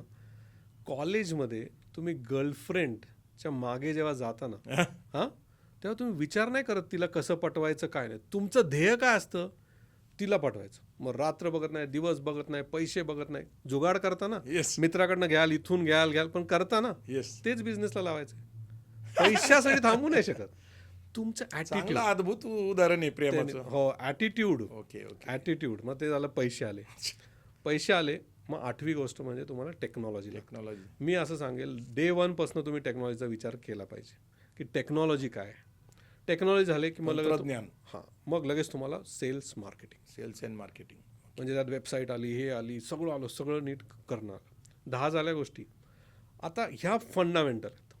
मग त्यानंतर मग ऑपरेशन, मग तुम्हाला सिस्टीम्स कशा बसवायच्या त्या आल्या, मग कंपनी फॉर्म कशी करायची, जागा घेणे, जागा गेले, है ना, लिगल गोष्टी आल्या, फॉर्मॅलिटीज गोष्टी आल्या. मग त्याच्यानंतर सिस्टीम्सवर जोर दिला पाहिजे की माझ्या बिना कंपनी चालू शकते का. हा विचार जर सुरुवातीपासून केला, आपल्या मध्ये चालली पाहिजे. सर होत नाही, 3 वर्ष लागतात. ॲज अ फाउंडर तुम्हाला जीव टाकायलाच लागतो, पण ॲटलिस्ट विचार तर पाहिजे, एक अमेरिकन सारखा विचार की माझ्या बिना कंपनी चालू शकते. बरोबर. तर ह्या सगळ्या स्टेप जर केल्या ना, सक्सेसचे चान्सेस 90%. पण सर तुम्ही सातत्याने एक गोष्ट सांगत असता की व्यवसाय हा प्रॉफिटसाठीच केला पाहिजे. म्हणजे आपल्याकडे काय आहे की प्रॉफिटच्या पेक्षा स्केलिंगकडे जास्त लोकांचा कल आहे. हो मी एवढा धंदा केला त्यात नेमका प्रॉफिट किती झाला हो आणि तो प्रॉफिटच झाला पाहिजे याचा तुमचा आग्रह नेहमी असतो की प्रॉफिटसाठीच बिझनेस केला पाहिजे. ह्याचं नेमकं कॅल्क्युलेशन तुम्ही काय करता प्रॉफिटबद्दल? पहिली गोष्ट प्रॉफिट म्हणजे पैसे कमवण्यासाठी धंदा केला पाहिजे. पैसा कमवण्यासाठी धंदा केला पाहिजे. जो माणूस पैशावर प्रेम करतो लोक त्याच्यावर प्रेम करतात सर. आता ते पैसे कमवल्यावर तुम्हाला चॅरिटी करायची, पैसे उडवायची वेगळी गोष्ट. ते नंतर आधी कमवून तर बघा. Okay okay. आधी पैसे कमवा आणि पैसे कधी राहणार आहे तुमच्याकडे प्रॉफिट असल्यावर. आणि प्रॉफिटचं मला काय वाटतं, जर तुम्हाला एखादी आयडिया अशी मिळाली ना सर की त्याच्यात मार्जिन्स 30% वर आहेत, अच्छा तुटून पडा. ओके. कारण अशी आयडियाज मिळत नाही. अच्छा. मार्जिन 30% वर एखादं जर तुम्हाला मिळालं, त्या बिझनेसला तुम्हाला पुढे घेऊन जायचं. आपण आता शेवटाकडे आलेलो आहोत. आज खरं तर चर्चा खूप खुलली, खूप विस्ताराने सर बोलले. अमेरिकेबद्दल बोलले, जर्मनीबद्दल बोलले, इंग्लंडबद्दल बोलले, भारतातल्या व्यवसायाबद्दल बोलले. 15 नियम जे आहेत प्रॉब्लेम्स अँड सोल्युशनचे त्याच्याबद्दल बोलले. सागर सर तुम्ही वेळेत वेळ काढून आमच्या या पॉडकास्टला आला त्याच्याबद्दल धन्यवाद. आमचंसुद्धा एक मिशन आहे मराठा समाजामध्ये उद्योजकता, व्यावसायिकता, अर्थकरण कळावी. तुमचं जे मिशन आहे 10,000 उद्योजक घडावे. आपण हातात हात घालून येस सर. हँड होल्डिंग करूया. नमस्कार. जय जिजाऊ, जय शिवराय. Thank you so much.